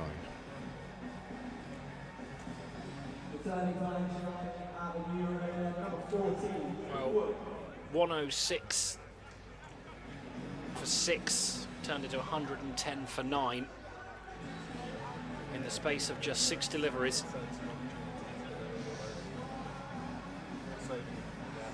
In the pursuit of boundaries and aggressive run rate. And understandably, we're going to see Luke Wood again now against Duffy. And that's a very, very handsome shot indeed. He may be a number 11.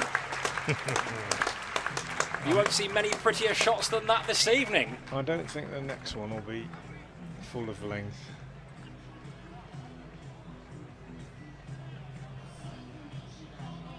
Straight as a die. That's a pretty thing. Moved his front leg out the way. I think you're right, Frank. This one might be somewhere in the general rib area, mightn't it? I reckon. Yeah.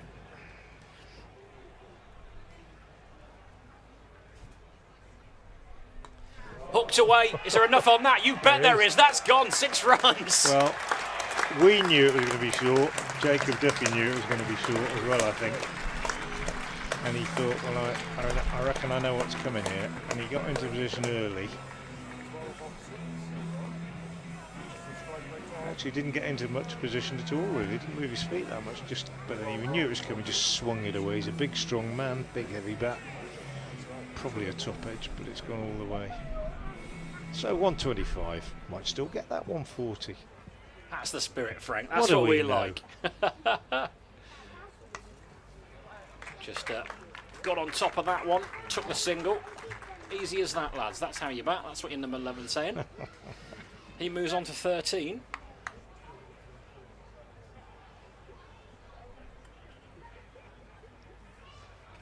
You can always tell when you've had a bit of a flurry of wickets, because I don't know if you do it, but I have an app that gives me a little update every time there's a wicket in a Worcestershire match, and comes up on my phone. Wooden again. Taylor this time. Full ball. Tickled round the corner. You want to give the form man the strike, Frank. And it just came up.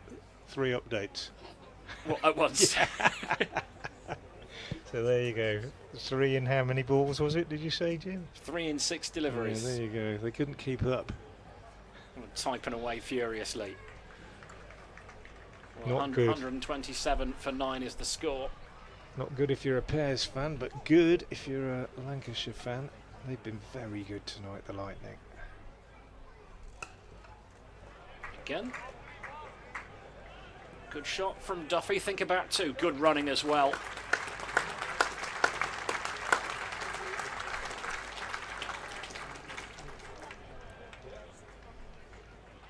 .14 from the over with 1 ball to go.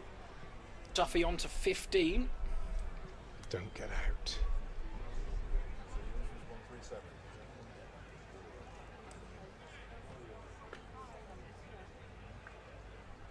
Well, we could have another 13 deliveries. Wood will have other ideas. In he comes to finish his spell. And forced into the leg side, really. And he'll take a single, keep the strike. He goes to 16, which means he's the 3rd top scorer in this innings now. And Jacob Duffy. And that was the best over of the innings from a Worcestershire point of view. 15 runs coming from it. But nonetheless, Luke Wood did some serious damage early on. And finishes with excellent figures. 3 for 33 from the England man.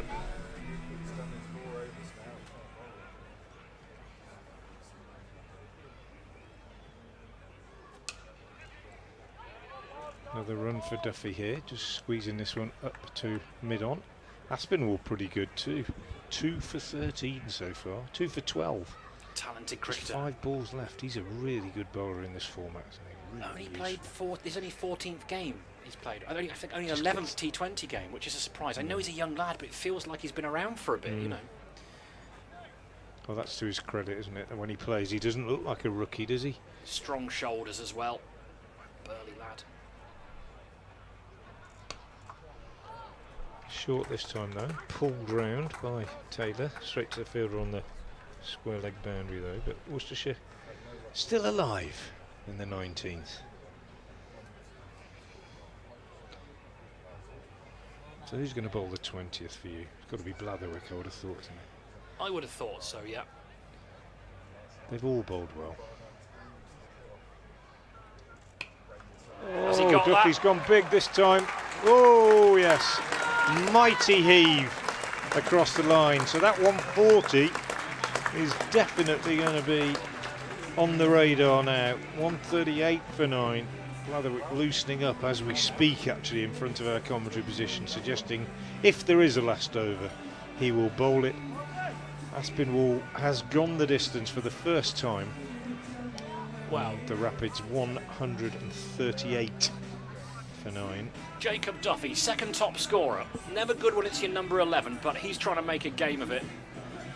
And whatever happens, if you just get a bit of momentum going into the reply.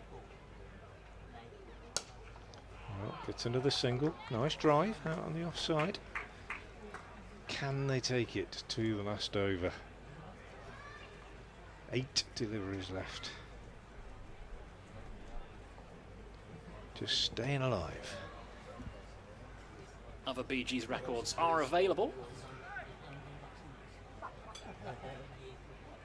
Tragedy. Yeah, well played.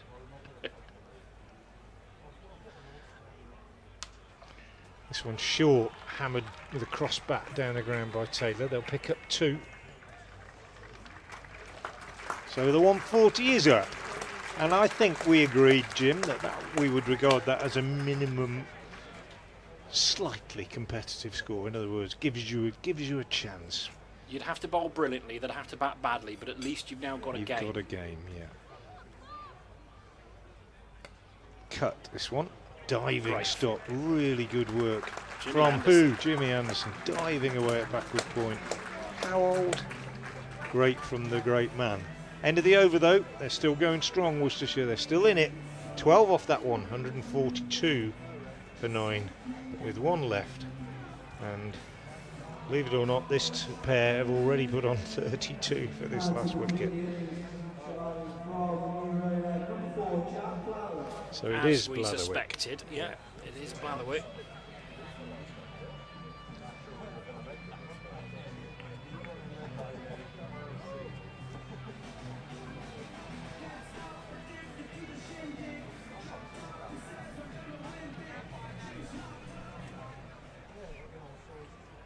So Blatherwick from the new road end. Tom Taylor on strike, playing second fiddle to Jacob Duffy of all people. And he's spooned that up in the air. This could well be the end of it if Green can get in. He's a good fielder, but it's dropped short. There might be a chance for a run out though. Is he back? Oh. No, he's... Is he gone? Yeah. He has. Well, after a miss hit, it went higher up than it did out. Green couldn't get there. And Duffy has run out. Frustrating there. And they can't bat out the overs. And all of a sudden, hopes of 150 have been dashed. Blatherwick concludes the innings. It's another skyer that results in a wicket, but this time it's a run out. The upshot of it is that the Rapids have been dismissed inside the 20 overs. 142 the score. It means that Lancashire Lightning will be chasing, well, meagre is harsh, but I'd say it's not going to worry this strong Lancashire batting lineup. 144 they'll need. Bowling figures, Jimmy Anderson 4 overs, no maidens, 3 for 32. Luke Wood 4 overs, no maidens, 3 for 34. Tom Aspinwall 4 overs, no maidens, 2 for 23. Jack Blatherwick 3.1 overs, no maidens, 1 for 19. Chris Green 2 overs, no maidens, no wicket for 13. Liam Livingston 1 over for 10. Luke Wells 1 over for 9. And well, they'll need 144 to win. Well, it's going to have to be a monumental bowling performance, and they're going to have to rival Lancashire in the field as well. And while we've seen some false shots, perhaps not the best decision making we've ever seen with the bat, but at the same time we've seen a bowling unit absolutely on top of its game, and in Wood and Anderson, well, one of the very best of all time, and Wood in white ball cricket, absolutely fantastic operator. Yeah, so there we go. Tom Taylor nicking a single off that last one to take it up to 143, but at least 25 short of where they would have wanted to be, Jim. Yeah, it's an under par score, but as we said, as things were looking rather problematic at 92 for 6, it's about setting a total. They have that at the very least. Worcestershire, I mean, always seem to be good with the ball in white ball cricket. Can the bowling unit get the batters out of jail? We'll be back with you in a few minutes' time with Lancashire's reply.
Good evening and welcome back to Visit Worcestershire New Road, where we are about to see the Lancashire Lightning's response to the Worcestershire Rapids' first innings score of 143. The innings ended with a run out in the last over.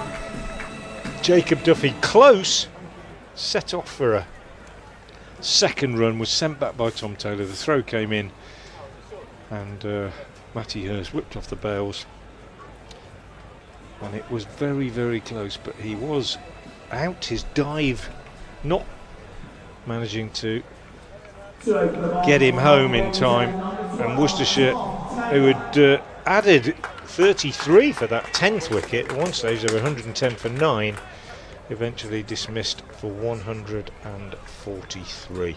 So the Lancashire openers, Luke Wells and Keaton Jennings, are out in the middle. Tom Taylor is about to take up the attack for the Rapids from the Diglis end. I'm Frank Watson, alongside me is Jim Dale, and Jim, it's not a great target, but we feel that we've still got a game.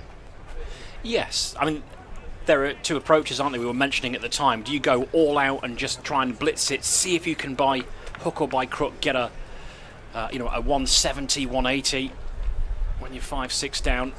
In the end, they've got something to defend here, but goodness me, they're going to have to be absolutely on it. Tom Taylor has a knack of early wickets, but in Luke Wells and Keaton Jennings, a well set, well established opening partnership. Ooh, that's a good start from Taylor. Goes past the outside edge with the first one. Good up front, Tom Taylor. Only his second game in this year's competition. Had a slight injury, and his workload is being managed, as they say. Key man for Worcestershire in all formats. Played at Trent Bridge the other night in the Worcestershire win. First run of the innings. This one is cut down to third man by Wells. So 1-4-4 the target. Top score for Worcestershire, 35 from Gareth Roderick from 28 balls, and good effort from Jacob Duffy at the end, 24 from 12.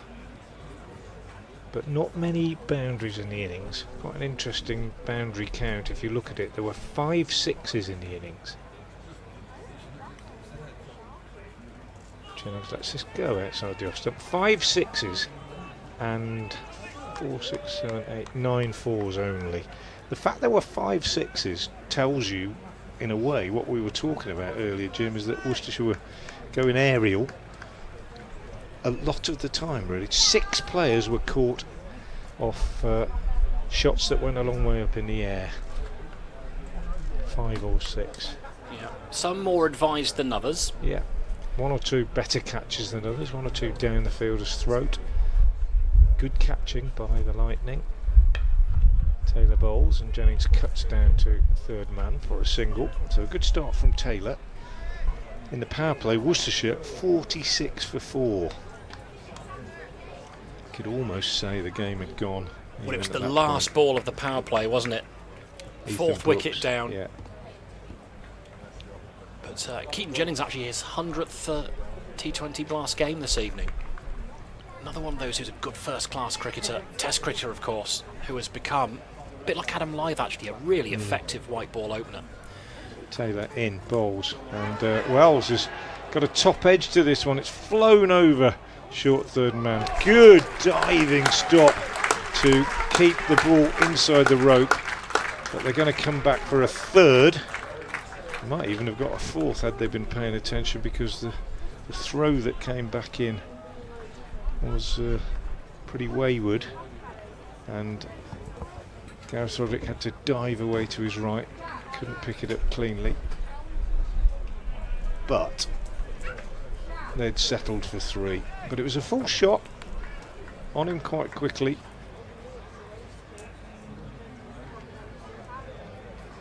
Perhaps some of the skied shots that we've seen As this one's down the leg side from Taylor, wide called as Roderick dived to his right.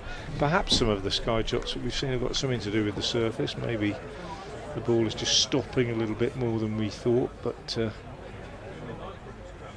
we won't really know until we've seen whether the same problems arise for the Lancashire batters. 6 without loss then, 1 ball left in the first over.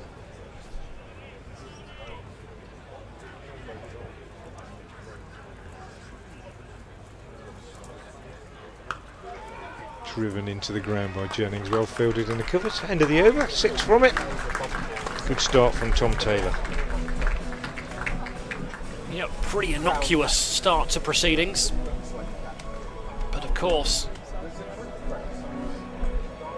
Lancashire have plenty of time to chase this down. Bowling for Worcestershire Rapids, New Road End, number 32, Jacob Duff. And we're going to see Jake Duff from the New Road End. I feel like both he and Dwarshus actually have grown into this competition. Seen more variation from them, a bit more control from these sides. First game of the campaign actually at Emirates Old Trafford. So in comes Duffy to Wells. Urgency in the field for the Rapids. They know early wickets are going to be crucial here if they're going to pull off the great escape. He's having a good campaign, Luke Wells. Got a 19 average in T20 cricket, but this year averaging 29. And in T20 terms, 29 is plenty. Genuine edge, really good fielding there. Great diving stop, would have saved 4.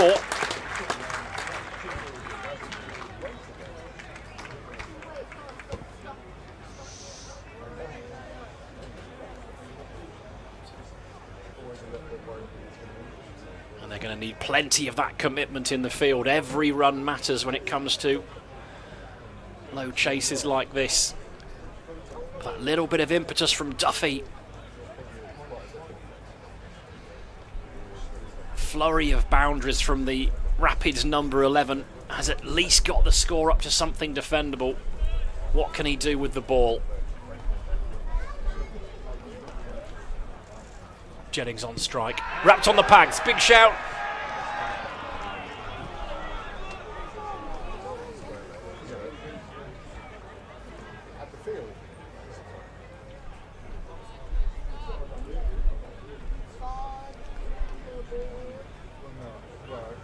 It's going down leg, but there's movement there, isn't it? A little bit of swinging.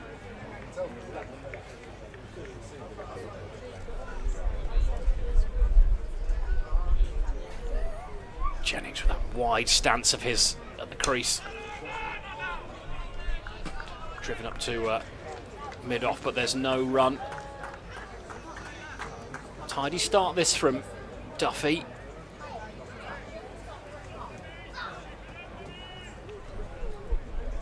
And Keaton Jennings, who I think really he's been playing his best cricket. Some players, when they hit their 30s, they just almost feel like he's relaxed. Expectation gone. It's good delivery. Jennings walking towards the bowler. Pace, bounce. Keeps the batter honest. Another dot ball. Just a single from it. Lancashire will want a boundary. Can Duffy get out the over clean?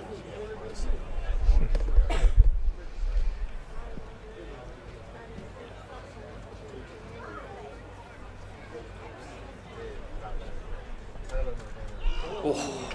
Great over, brilliant over. Just one from it. In a way though, you know, that's the luxury they've given themselves, Lancashire, isn't it? That they can afford, you know, normally in a power play, if you had an over where you only went for 1, you'd be really disappointed with that. But they've given themselves the luxury of being able to get away with that by the fact that they're only chasing just over 7 and over, aren't they? You can almost wait for the bad ball. Yeah. I know their approach will be to get ahead of the rate and try and kill the game. Yeah. But they don't have But there's no urgency. I think that's key. It's about Worcestershire's ability to create urgency. And they do that by bowling well. Taylor to continue. Wide.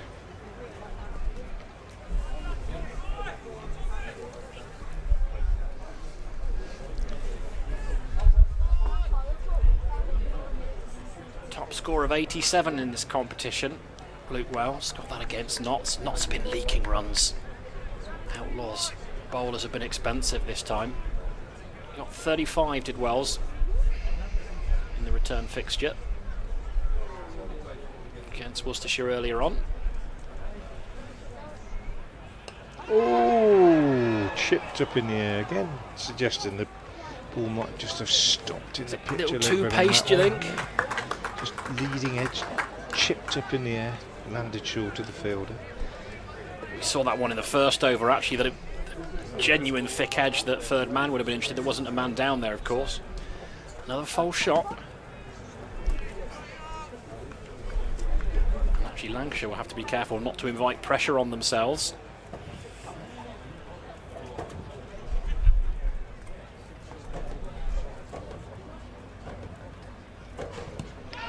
On the pad again this time. It's good this from Tom Taylor. Just 7 conceded so far. Just that 1 run from Duffy's first over. It's a tidy start from the Rapids, but they need a wicket or 2 at least in the power play. It would have to go horribly wrong for the Lightning not to achieve this target, but Worcestershire, at least with that last wicket partnership, given themselves a fighting chance, and in front of their own supporters, and a good turnout on a Friday night. That's important. And there is the first wicket. Tom Taylor gets Luke Wells caught behind. He's deserved that, I think it's fair to say, and that is an important breakthrough. And as I say, the Worcestershire faithful have got something to cheer about almost for the first time tonight, and the Lightning are 8 for 1 in the third over. What a key breakthrough. And the fans at Visit Worcestershire New Road like that as well. As you say, Frank, good crowd. It brings young Matty Hurst to the crease, wicket-keeper batter.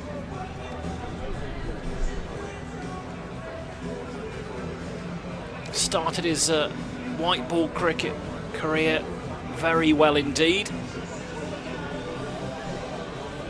Not quite been in the runs as much this year, but a super talented youngster.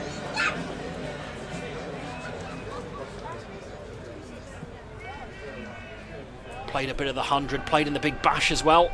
Had a stint with Perth Scorchers in the winter. Good keeper as well. Busy. Batted well here last year in this fixture. Yeah.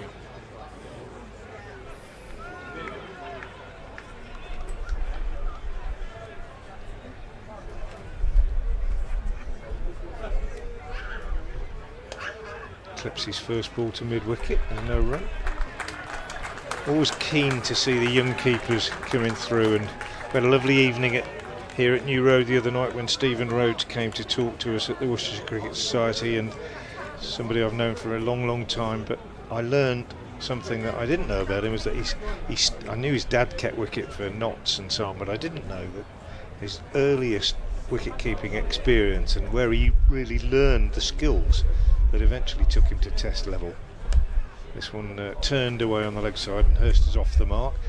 It was in the cellar of his mum and dad's newsagent's shop in Bradford, and he used to go down there, put the light on and chuck the ball against the wall and get it deflecting off various things, and that's how he learned to be a wicketkeeper. It's amazing stories that you hear, but good to hear from him and hear his views on wicket-keeping, which quite surprisingly were that modern keepers are better or as good as any of the keepers of the past.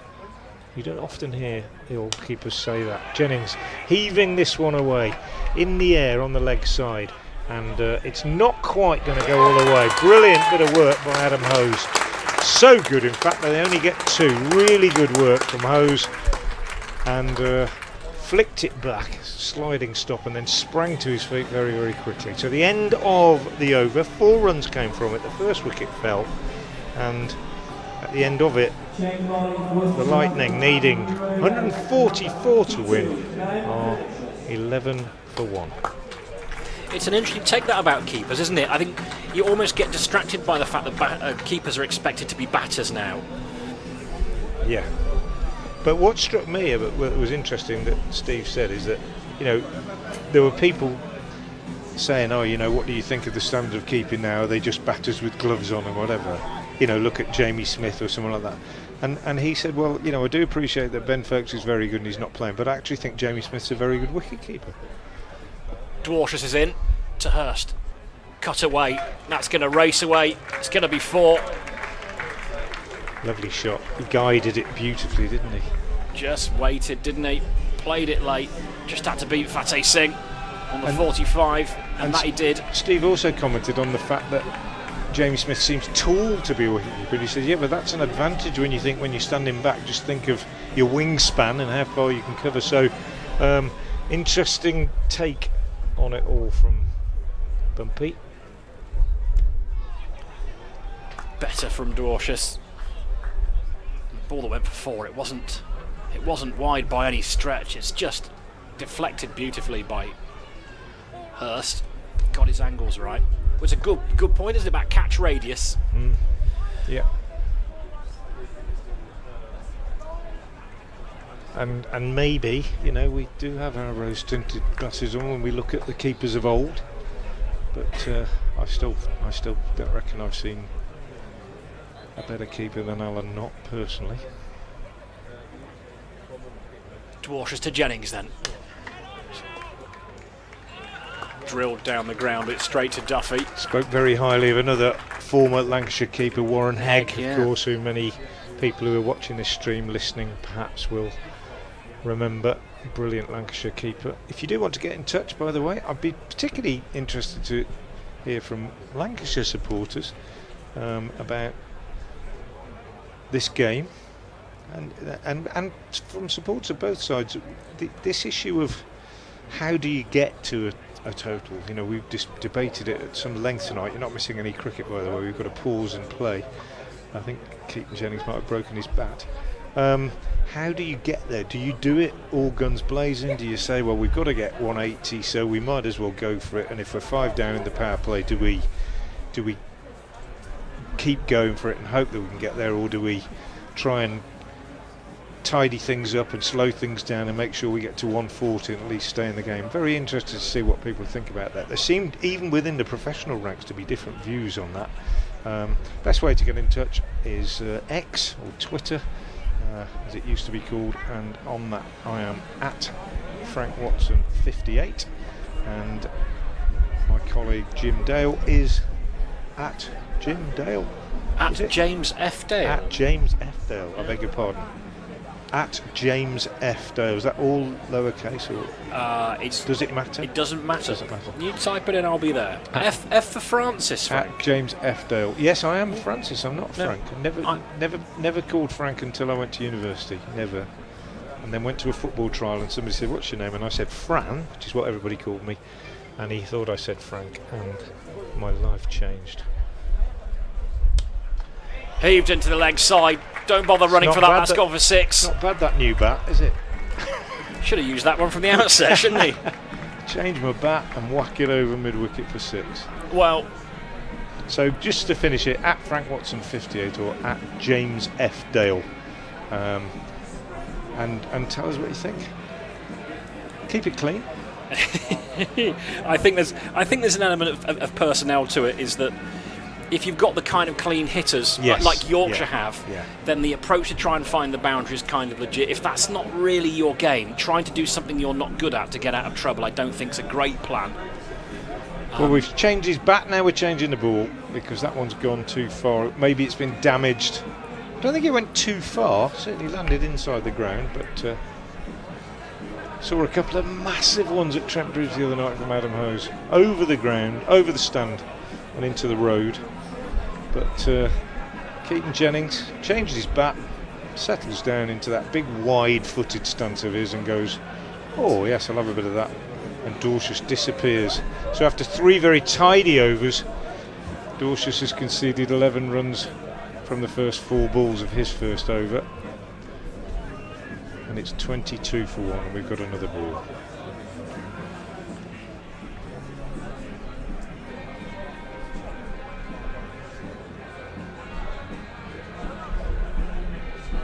Well, very productive stuff from a Lancashire perspective. 4 balls in. Was in the slot the ball before. Jennings waits shorter this time and offered a bat. There's been a bit of carry in this pitch when they've banged it in, hasn't there? Just maybe a bit too paced. The odd one appears to have stopped a little bit, but when all the bowlers on both sides, when they've hit the deck, it's flown through.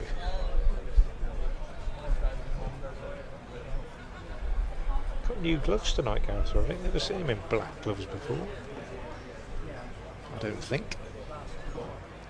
Last ball of the 4th. In comes Dwarcius.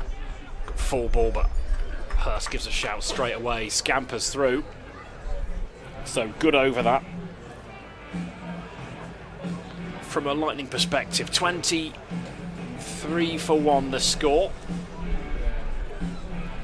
That's all it takes.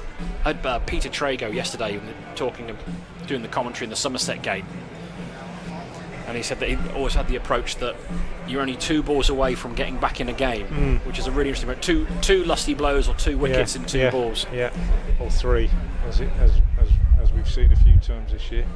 Had a few Lancashire fans getting in touch. Luke Wells, Religion.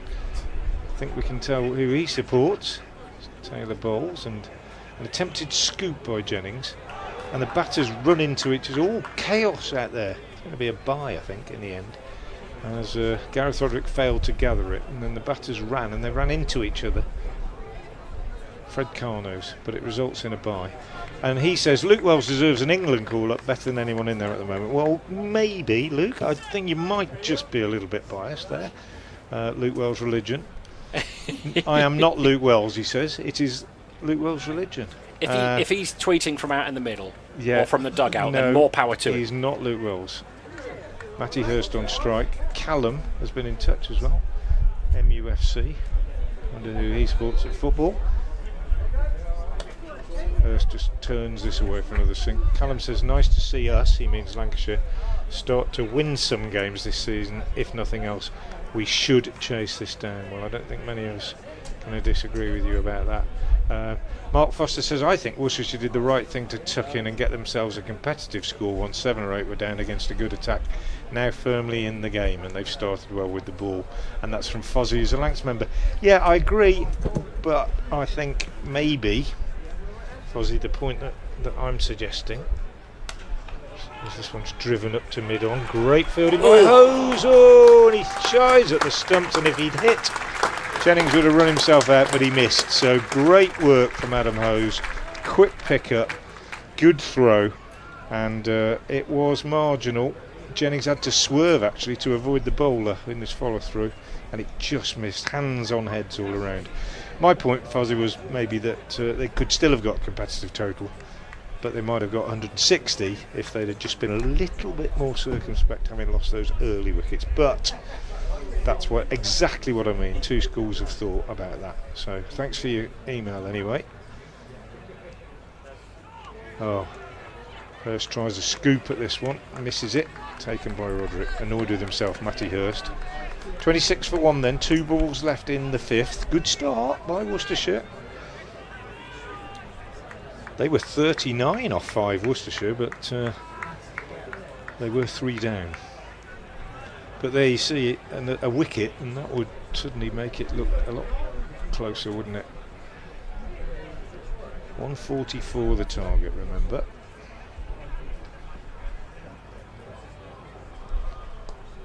Good from Hurst. Banged in short. He's almost as though he's expecting it. Swivelling hook shot. Under control. Down to long leg for a boundary. His first. Yeah, nicely played. Onto it very quickly. Saw the length early.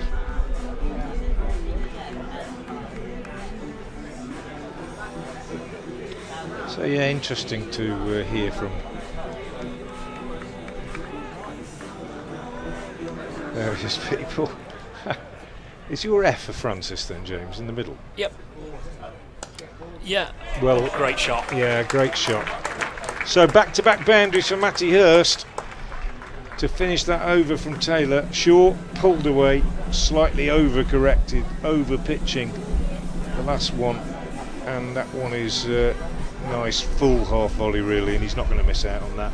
End of the over, 11 from it in the end, 34 for 1.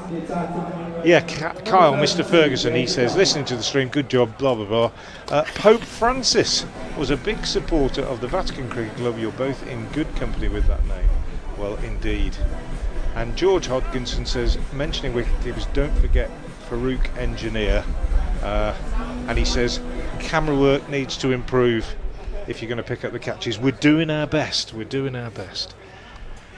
Can we pick up this catch? Can Fatih Singh get there? No, he can't. Fatih Singh at short third man. Big heave, edged over his head, and it runs away for 4. And I know you said privately, George, but don't worry, we're not offended. We've got a team of young men here working hard on the stream, trying to improve our coverage. We're not up there with Lancashire TV yet because we haven't got millions to throw at it. Not yet. But we're doing our best. Well, anyway, thanks for your observations and thanks for listening. And Farouk Engineer, yeah, he was a great man. Very exciting batter as well. At the top of the order in those days. Jennings clubs away. What a fine shot that is. Not much in the way of footwork, but there's plenty of hand speed and cracking hand-eye coordination. So the run's flowing now. 4 boundaries and 4 balls, I think. And it's well, it was.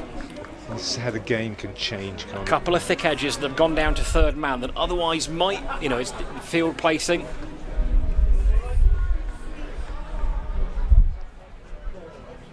But the last over of the power play, and Jennings again goes hard. Has he got enough of that? I don't think he has. That could be wicket number 2, and it is. No ball. Oh, it's a no ball.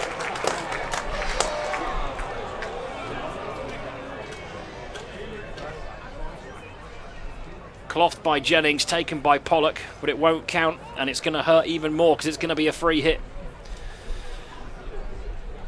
Yes, Francis, named after my grandfather. My other middle name is Mark, named after my father. The thing about having FM as middle names is that my many years in broadcasting, if you're on the radio and it just sounds a bit self-indulgent. Well, I think they think it's your frequency, not your initials. 3 initials is self-indulgent. Well, it's not self-indulgent, is it? It's not to you. Ooh, and that's going to go as well. Carnage. 4 more. Short and dispatched. And what was actually a pretty neat and tidy start has now gone in dissipated. In a space of 5 or 6 deliveries. Absolutely changed completely. Well, Hurst has been busy and effective. Jennings spent a little bit of time. A couple of overs at the top of the innings that were exploratory, but he's freeing his arms as well. 4 consecutive 4s, a 1 off a no ball, and then another 4.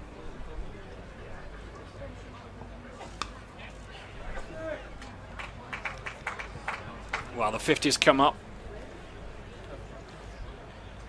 A single brings up the Lancashire 50. And that run rate in the space of 6 deliveries, legal deliveries that is.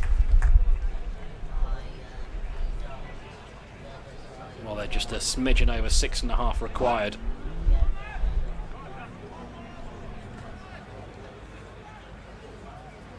So what was an uphill task, we'll add a bit more on. In comes Duffy again. Dropped in the offside. D'Oliveira will scamper in, but not before they take a single.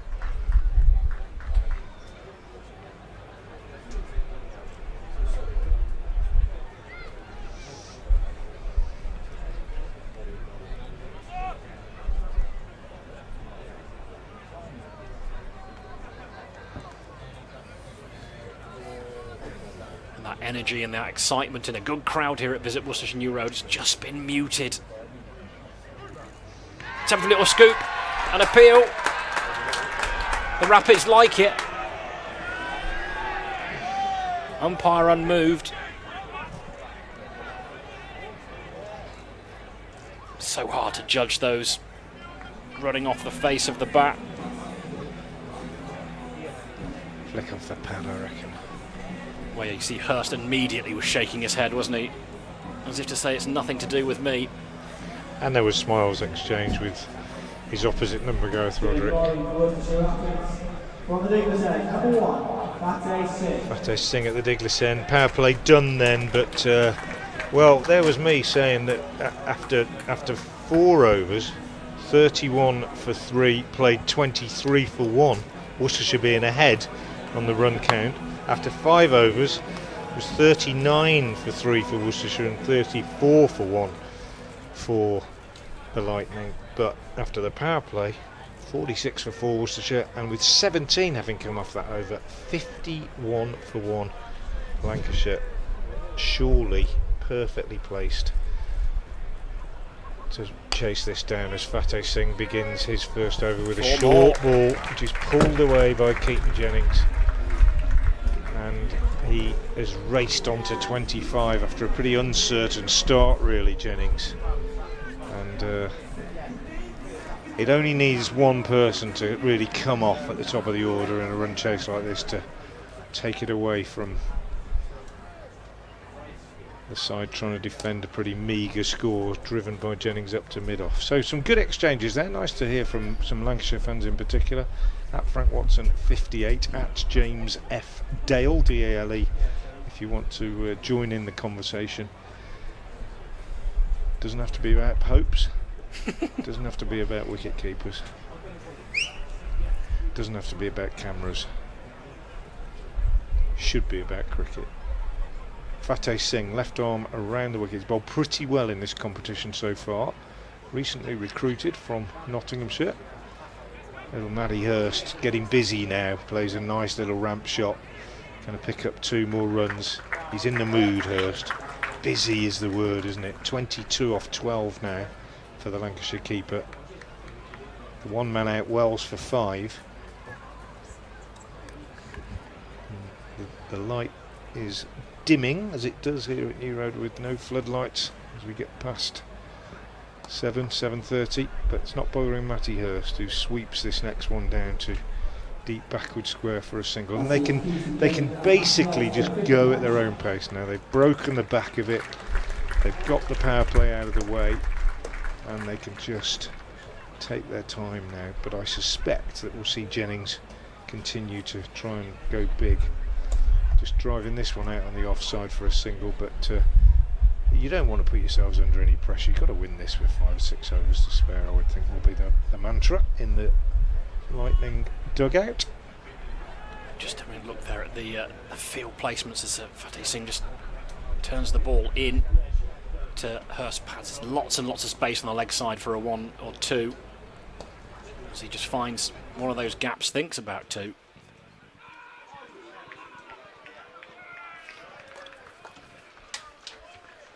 So is there call for bringing someone up in the ring on the leg side, trying to put a bit of pressure on?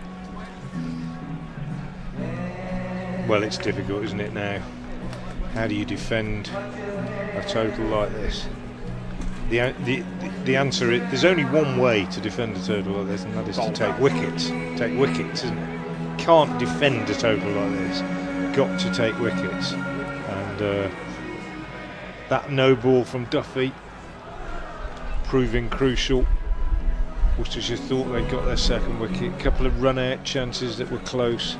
Well, we're going to see Matt Waite back in the side this evening after a break because of a finger injury. And pulled away into the leg side. Brooks will do the fielding. Sounded nice. Pinged off the bat. A lot of trust in this young player, Matty Hurst, coming in at number 3. Had the likes of Jones and Turner and Livingston. And Keaton Jennings, well, he's a cracking cricketer. Just gets better every year, it feels.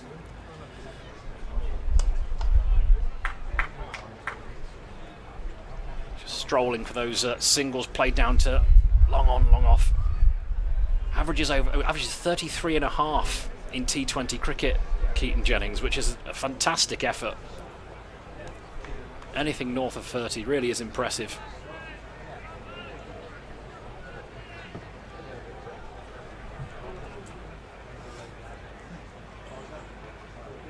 In comes Waite again.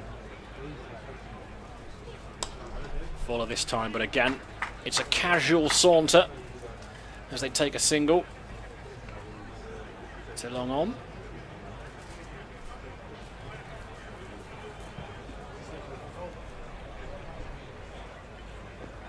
Good to see Matt Waite back in the side, though.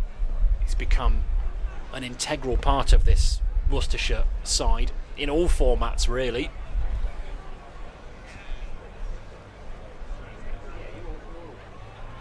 It's Waite to Jennings then. Fields off his own bowling. It's a bumper. A few people in the crowd thought it might have been a catch.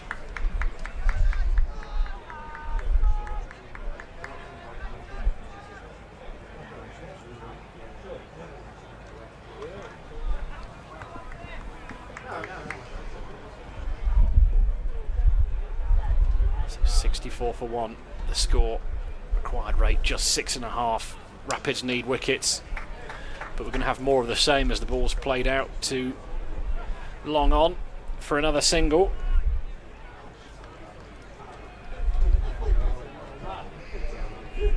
So we've had 5 balls of Waite's first over, 4 of them have gone for singles, all to the same place.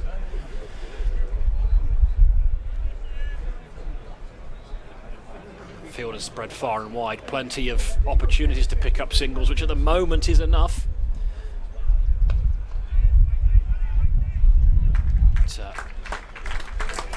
Cut into the offside, ineffective, so it'll be another dot ball. So a solid over from Matt Waite, not particularly threatening, but we are going to see more of Fateh Singh, who's had a really good start to his Rapids career in T20 cricket. Jennings, a good player of spin, though.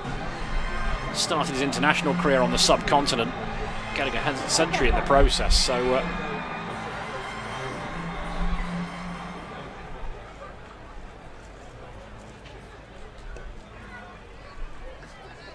just flicks that into leg side, little wristy shot, gets him off strike.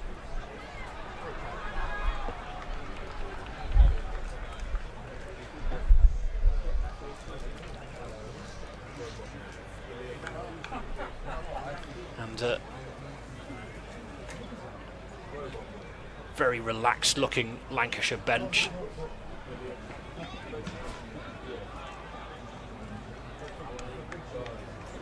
Livingston the next man in for the Lightning.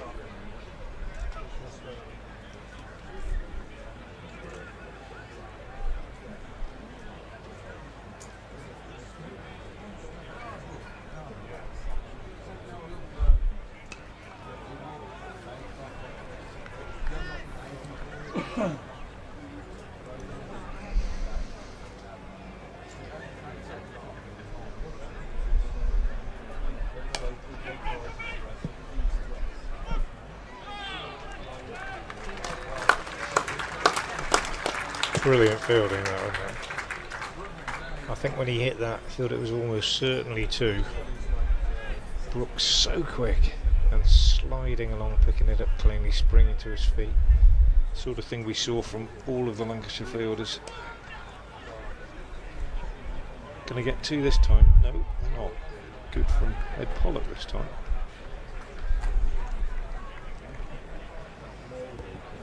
But they're in that luxurious position of being able to turn down the 2s if they think there's any risk, and they've earned that.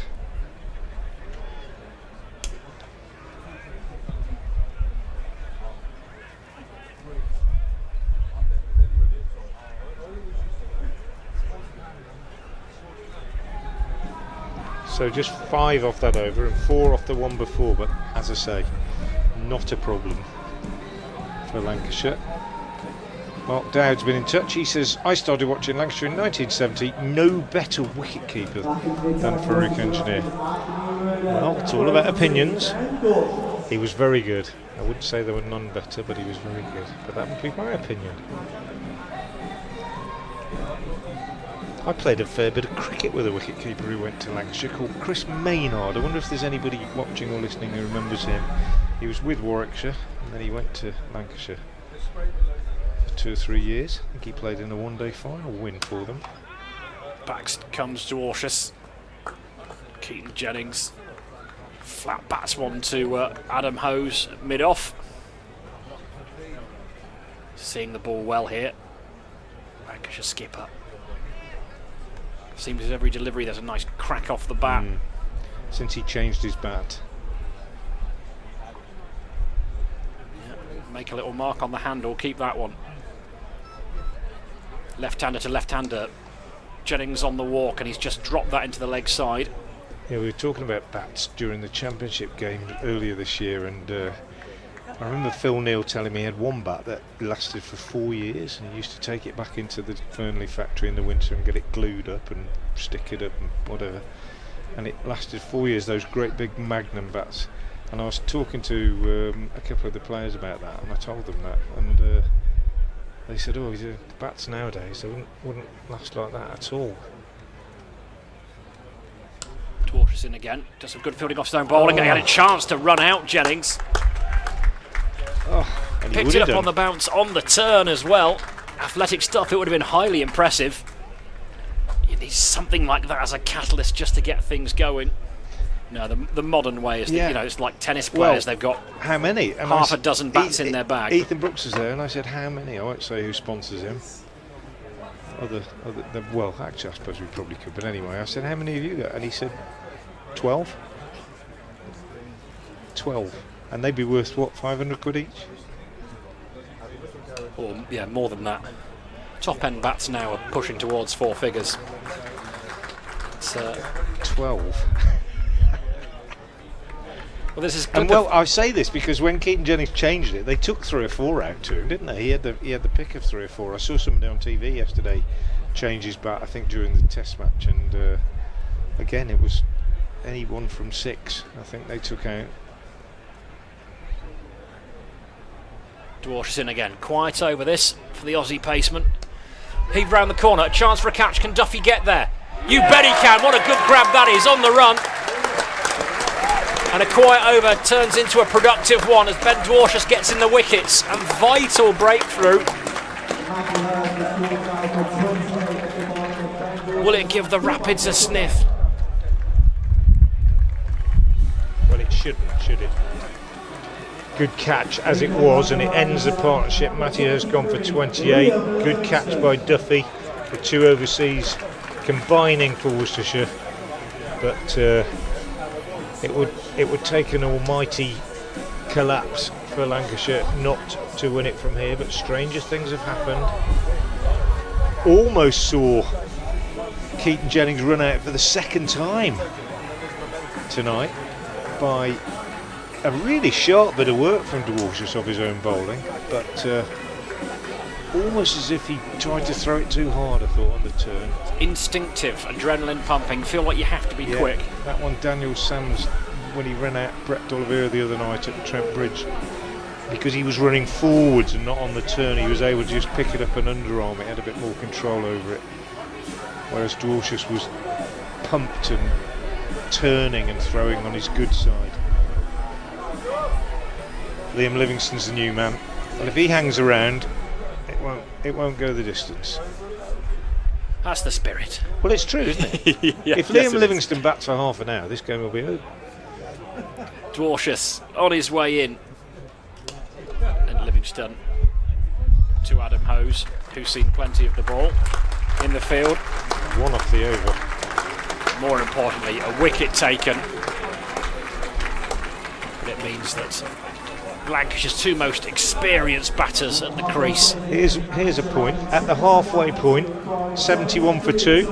Worcestershire were 77 for 5. But I think that 5 might be the most significant number amidst that whole equation.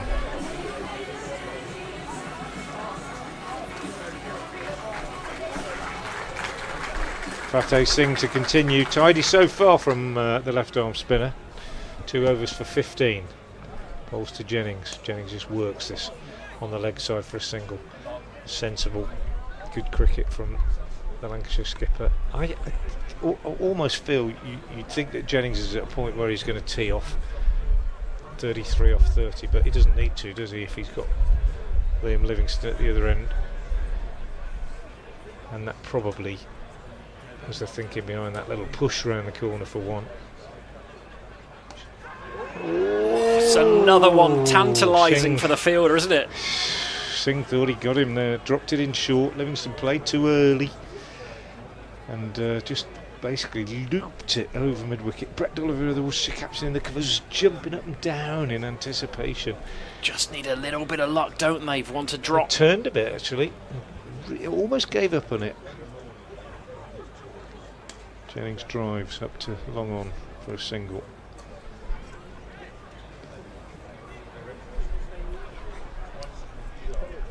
So, tidy from Worcestershire in the last few overs, but still need another couple of wickets. Sharpish to get into a competitive position. Singh bowls, Livingston blocks. Last 4 overs, 1, 5, 4 and 10.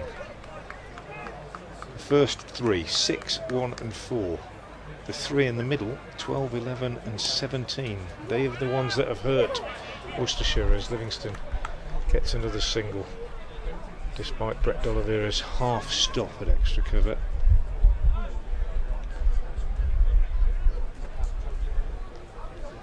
Lights on the scoreboard shining quite brightly now. Fairly gloomy evening. Beautiful for the first half of the game. Been a glorious day in Worcester. Singh bowls a little bit shorter and flatter, and Jennings off the back foot slaps it up to long off. End of another tidy over from Fateh Singh. 5 runs coming from it. 11 gone. 144 the target. 76 for 2. The score. And this would be, Jim, I suppose, knocking down my own argument from before. This would be if they win this with 2 overs to spare and they're 4 down or 5 down, this would be the argument for the coach who says, I'm not interested in 140. We either whack it and get 180 or we get all out for 110. Waits in from the New Road end. Down the ground, Hose won't stop that. There doesn't seem to be much stopping Keaton Jennings this evening either. Crisp drive. You know what I mean? Yep. When it's not competitive. If you don't get 170, 180, you might as well get out for 110, 120. You're not really making a game of it. You're just extending the agony, I suppose. Different schools of thought. We've been discussing it all night, if you're wondering what I'm rambling on about. Worcestershire were in big trouble. 46 for 4, 52 for 5. Well, Hose is now back on the boundary, so it'll be a single. And they kept on trying to whack it, and they ended up getting 140 odd. Might have got 180 if they'd been lucky, but could they have been more circumspect in the middle? Got up to 120 with 4 overs to go and had a few more wickets in hand. I don't know. Wait to Livingstone, full, driven down the ground for another single. Well, it's that attitude that turned England into from also-rans into world-dominating white ball cricketers. Yeah. And they were frightening. I mean, we had some serious generational talents within that mix, of course.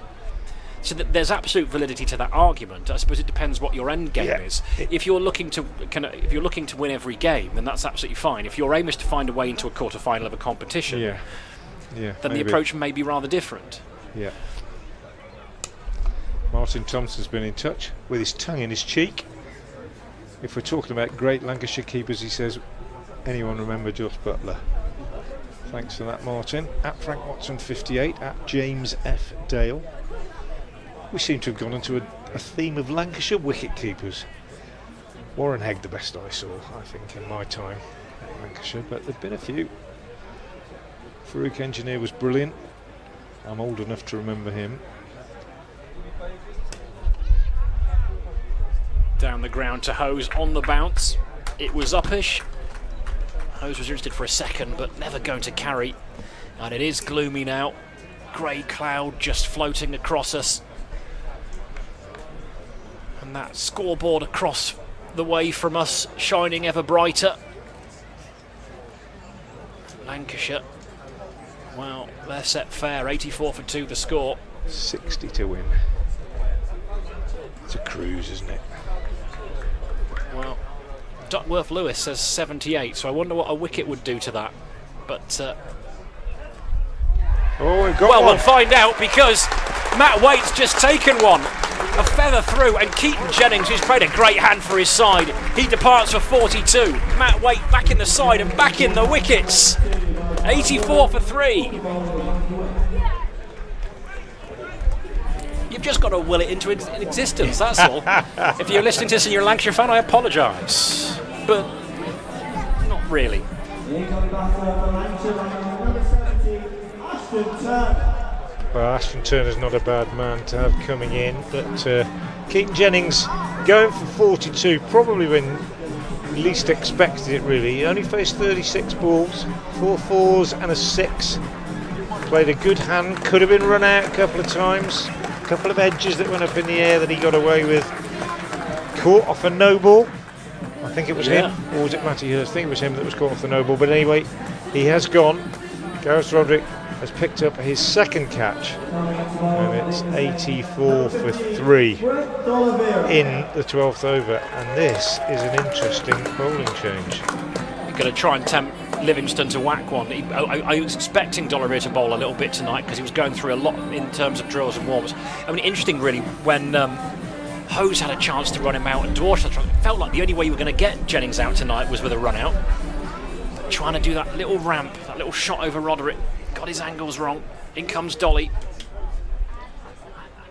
Livingston takes on the challenge, and the first one disappears. Absolutely over the Basil crushed. D'Oliveira stand. So no hanging around. D'Oliveira's come on, and he's almost said, right, I'm coming on, I'm going to try and get you out, you've got to take me on. And Livingston said, right, let's have a go.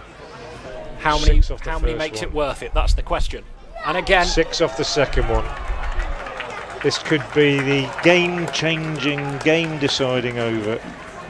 2 balls, 12 runs. Where does D'Oliveira go? If he gets him now, it's worth it. If he goes for another one, it's probably too much damage done almost. it's a big gamble, isn't it? But we kind of saw it coming. It's, can Livingston resist? Can he pull it off?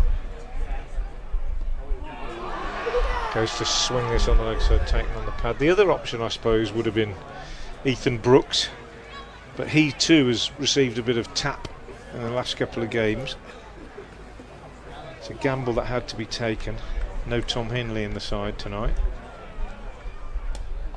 And Livingston has swept this one away for a relatively anticlimactic single down to deep backward square leg. Ashton Turner on strike for the first time.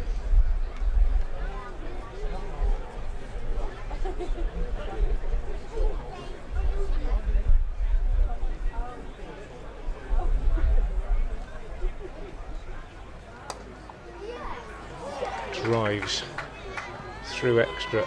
They'll take one, they'll come back for two as Adam Hose fields. Big over. 4-5-1-5-8 the last few overs, and then suddenly 12 off the first two balls. 15 off this one so far. It kills all the pressure, doesn't it? And a dot to finish with. So 15 off the over, 99 for 3 off 13. Worcestershire were 94 off 13, but they were 6 down.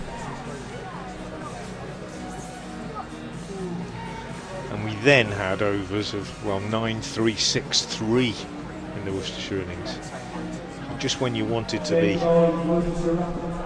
climbing the mountain, you're actually levelling out. Tom Taylor to return the New Road end, with Matthew Waite having gone for 12 from 2. Interesting. Would you have kept Waite going? Taking a wicket in the last ball of his over, it'd be very hard to peel the ball out of my hands if I'm Waite, to be honest.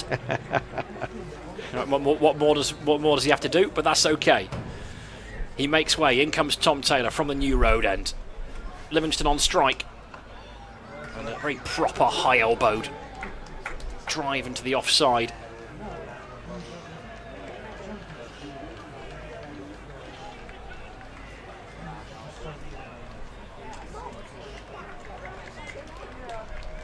Liam Livingston now just one of those white ball cricketers. Well, he's got a job for life pretty much, as long as he wants to do it. Globe-trotting franchise cricketer.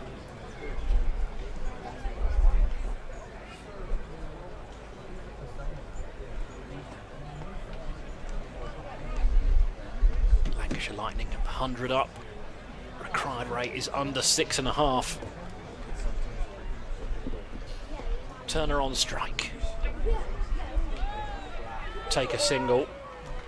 It's well judged as well. You've got to get it right if you're taking on Ethan Brooks.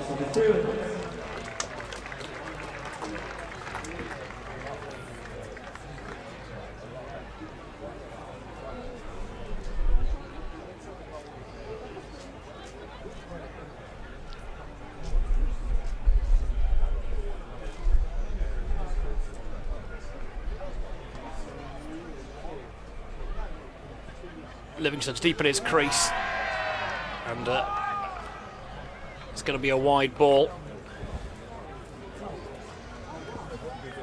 The more optimistic Rapids fans in the crowd hoping for a strangle down the leg side, but the upshot is it's simply one extra to the total.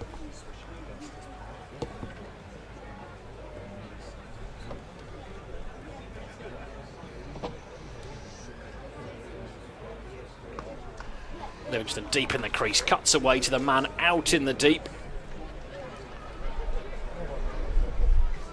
Seeming to be a very professional performance from the England all-rounder.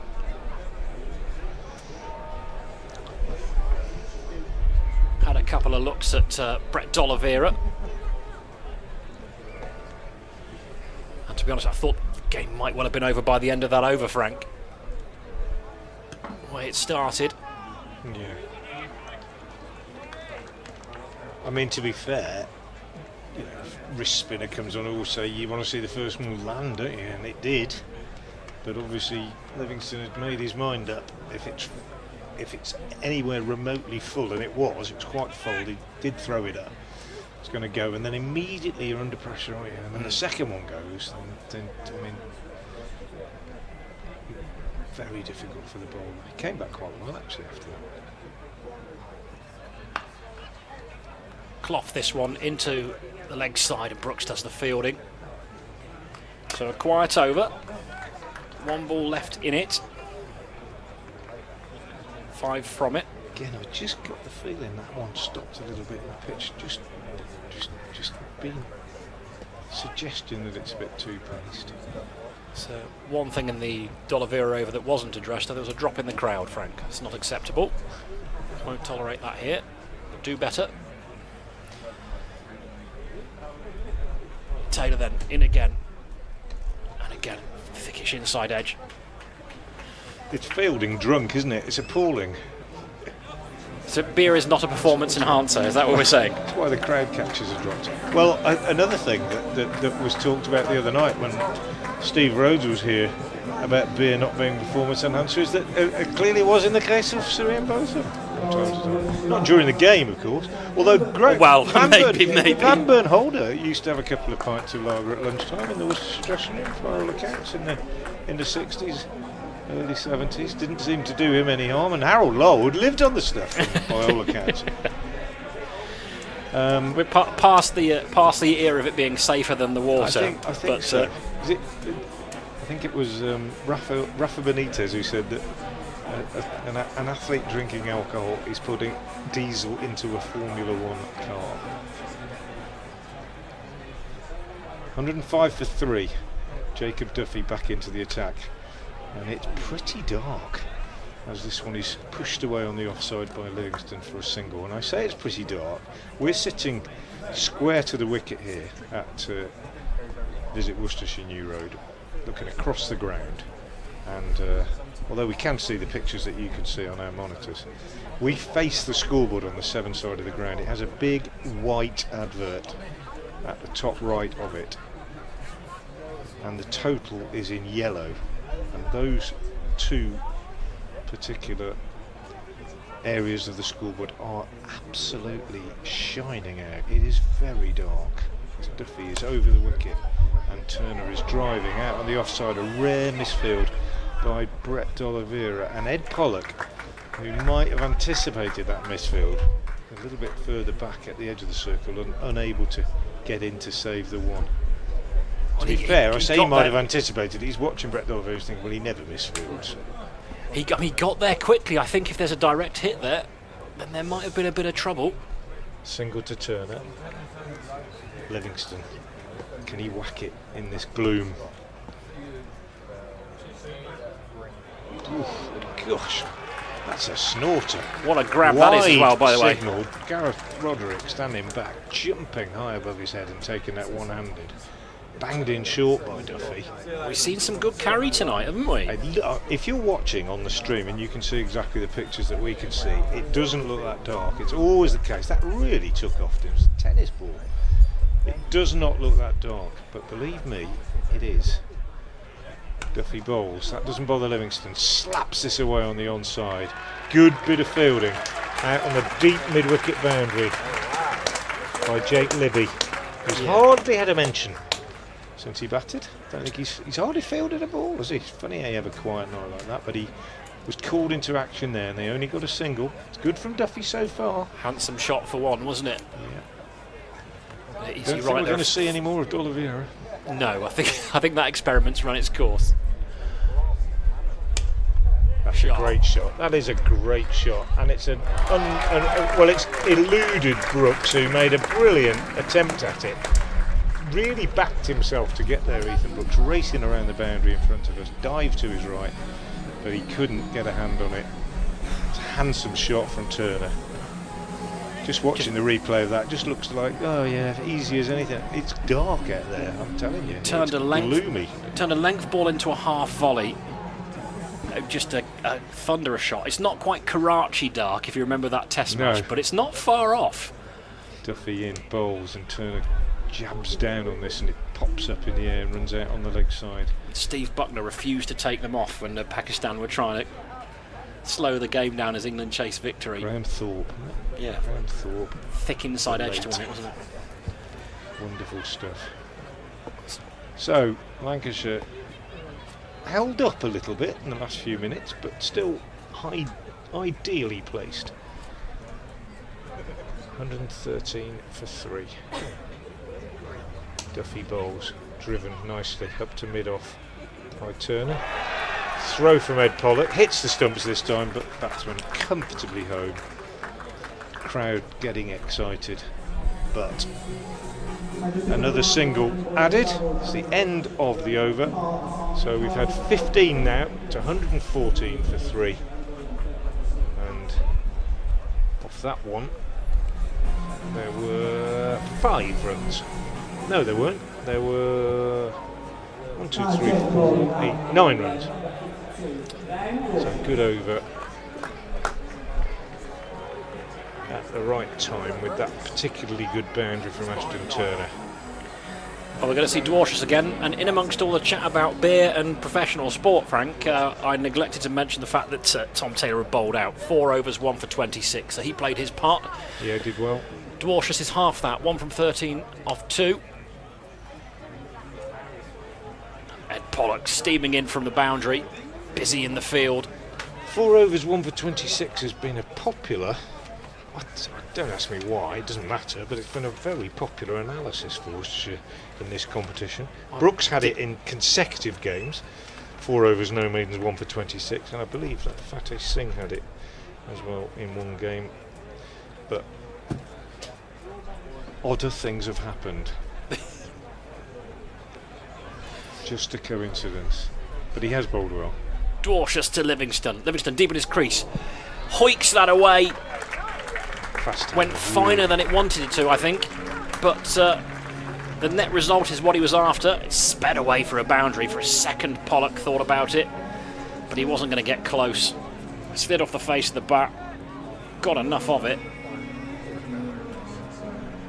25 to win. They're cruising now, aren't they? Hand speed is something else. Yeah. He can hit some thunderous sixes as well. We saw a couple of those off the bowling of D'Oliveira. Dwarshus in. That's going to be a wide.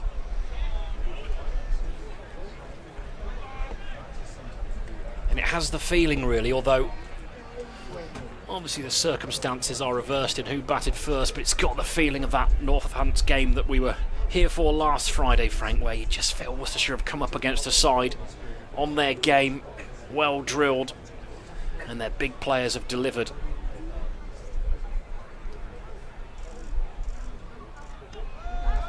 That's quick from Dwarshus. And Livingston can't get a bat on it. But at 120 for 3, chasing 144, he won't be too discouraged.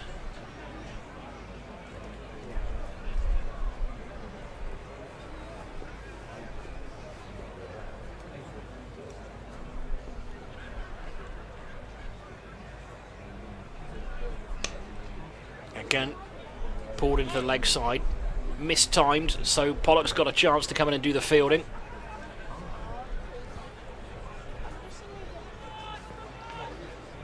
A nice message from Mark Howarth, who says, thanks for the action coverage, you've been very fair in your assessment of the action. Well, we try our best, as do the good folk at Lancs TV, to be fair if we can.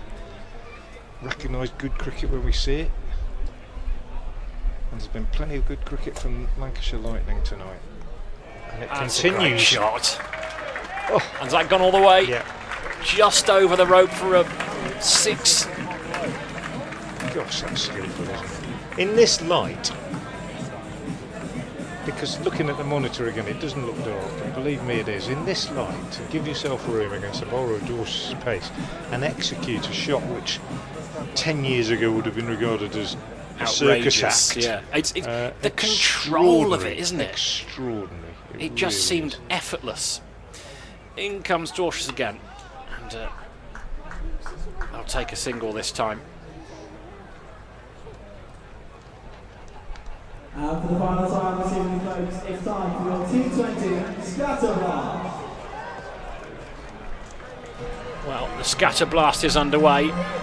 Niall the crocodile and Ali the alligator launching t-shirts into the crowd. None coming our way, Frank. That's okay. I don't mind. I'll have a word with management later.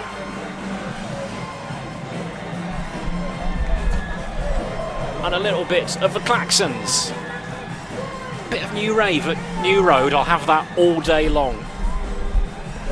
Atlantis to Interzone's a song. You a Claxons fan, Frank? Is that your sort of caper? No. No, I didn't think so.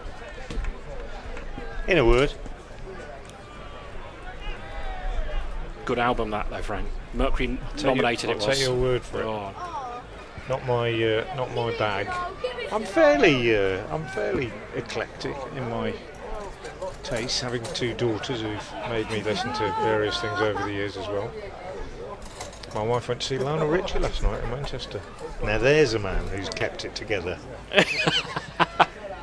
He was I love everything about apparently. That. Fantastic. 128 for 3. Matthew Waite's back at the Diglis end and bowls, and Turner just chips him down the ground. I think we're into the last knockings of it now, really. 14 off that last over. Yeah, going through the motions, isn't it really? But the Rapids faithful have stuck about. They've stuck about because, as you say, Frank, they've seen some good cricket tonight. Yeah. In large part played by Lancashire Lightning. They've got some good players. Wade still plugging away.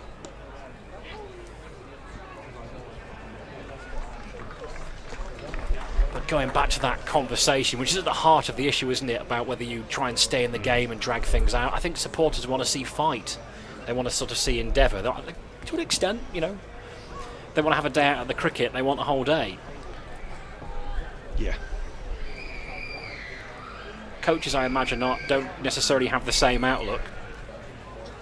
But we live in a world where we think about what the team might want, we think about what the punters might want.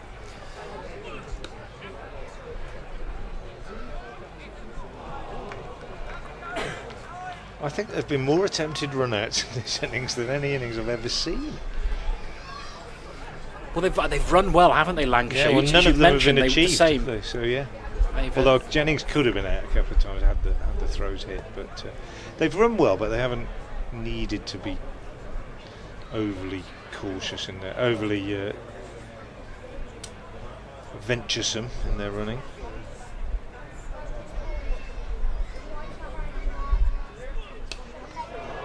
Oh. Nice clean swing of the bat, clears the boundary rope, no problem at all. Have 6 more. Effortless strike, clean hitting at its best.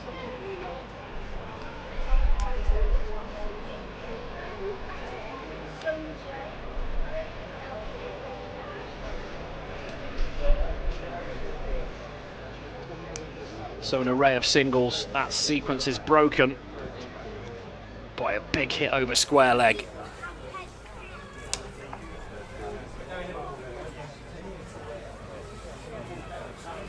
And it looks as though the sequence is going to continue for the Rapids, Frank. Win one, lose one. Lose one, win one. It does, yeah.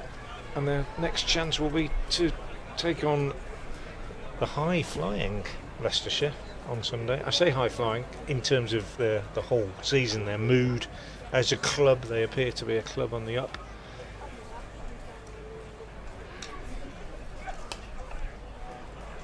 And it's a double header actually as well, isn't it? Yep. The women's Rapids in action at midday. I'll refrain from making any easy like Sunday morning references after Lionel Richie concerts. Yeah. I've sidestepped that landmine. And we'll be there, Jim. We sure will. We sure will. I have to say I had a fabulous time last Sunday for the double header here at Visit Worcestershire New Road, Women's Rapids. Our first live stream of the women's game.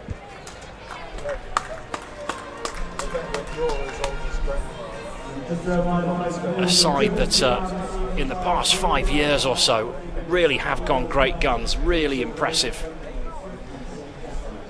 development of the women's Rapid side. They're a good bunch too.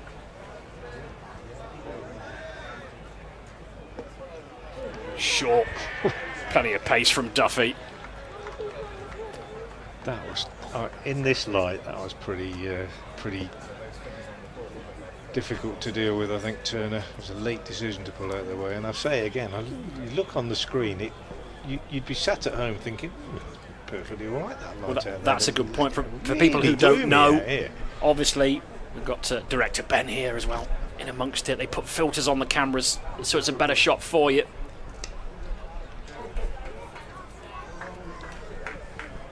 And I think it actually just, in a way, enhances our assessment of this Lancashire performance, really, because for the last half an hour or so, they've been batted in pretty ordinary light. The white ball's pretty easier to see than the red ball, I think, in dark conditions, but they played very well. It's been a totally and utterly professional performance by the visitors, Jim. Good cricketers playing well, isn't it? And that seems as that's absolutely smoked. Good cricketers playing good cricket. Seems reductive, but that has been absolutely bludgeoned into the ladies' pavilion. And that will conclude proceedings. It's what it comes down to.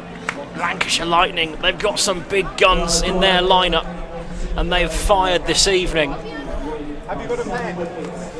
Keaton Jennings being one of them, his 100th T20 Blast game, and Liam Livingstone, well, the boy's pedigree, we know that. He does it all around the world, but he's done it at Visit Worcestershire New Road tonight as well. An array of thunderous sixes has put an end to this contest.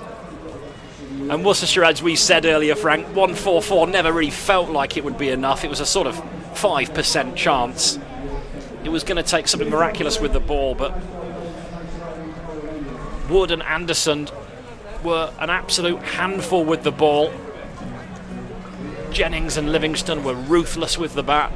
And the upshot of it is Lancashire Lightning have come away victors here at Visit Worcestershire New Road by 7 wickets. There was plenty of endeavour from the Rapids, but if we're honest, Frank, they were outclassed this evening.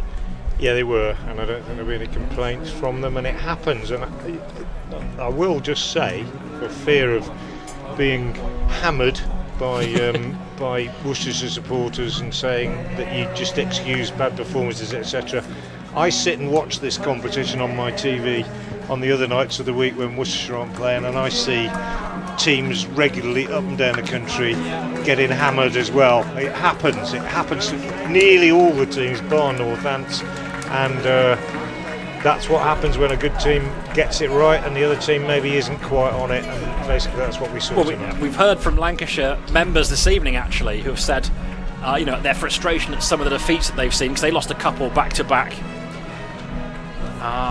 And that's it, this competition. We've seen so many teams on 8 points. It's pretty close. Yeah. We've seen Worcestershire lose one, win one, lose one, win one, and it's going to be the same for a lot of sides. Yeah. But I think it's one of those as well. And not to detract from our Rapids fandom, I suppose, but actually watching the likes of Jimmy Anderson come in and bowl with such skill, such accuracy, it's a pleasure to watch. So there you go. Quick resume, if you're just joining us, or you come in late, or you haven't been watching, or you're just listening or whatever. Worcestershire 143 all out in 19.1 overs, a disastrous power play, 46 for 4 at the end of the power play, never really recovered. Brilliant bowling from Anderson, 3 for 31, Wood 3 for 34, Aspinall 2 for 22 in his full 4.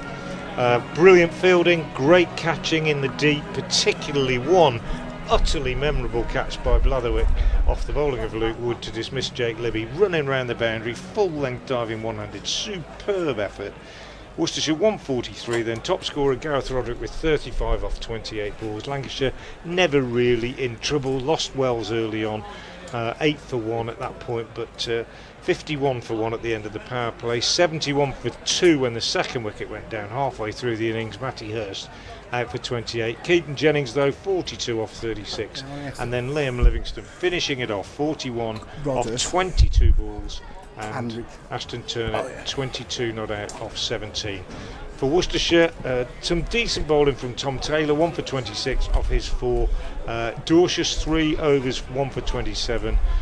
Fateh Singh quite tidy, 3 overs, no wicket for 20. Matthew Waite tidy as well, 3 overs, 1 for 23. But Brett D'Oliveira's 1 over savaged by Liam Livingstone, first 2 balls going for 6. That kind of took away any kind of chance that Worcestershire had of getting right back into it. And Liam Livingstone finishing at a canter, a brilliant innings from him, 41 not out off just 22 balls with 1 4 and 4 sixes. A brilliant win for the Lightning. Worcestershire go again on Sunday at Leicester, and well, as you say, it's been lose, win, lose, win, lose. Maybe they'll win on Sunday, Jim. Well, here's hoping to that double header at Leicestershire, and of course we'll be back with the next live stream here at Visit Worcestershire New Road next week when we welcome Durham down to our part of the world. As always, it's been an absolute joy to call the game for you. We hope you've enjoyed the coverage, and it's a goodbye from me, Jim Dale, and from Frank Watson as well.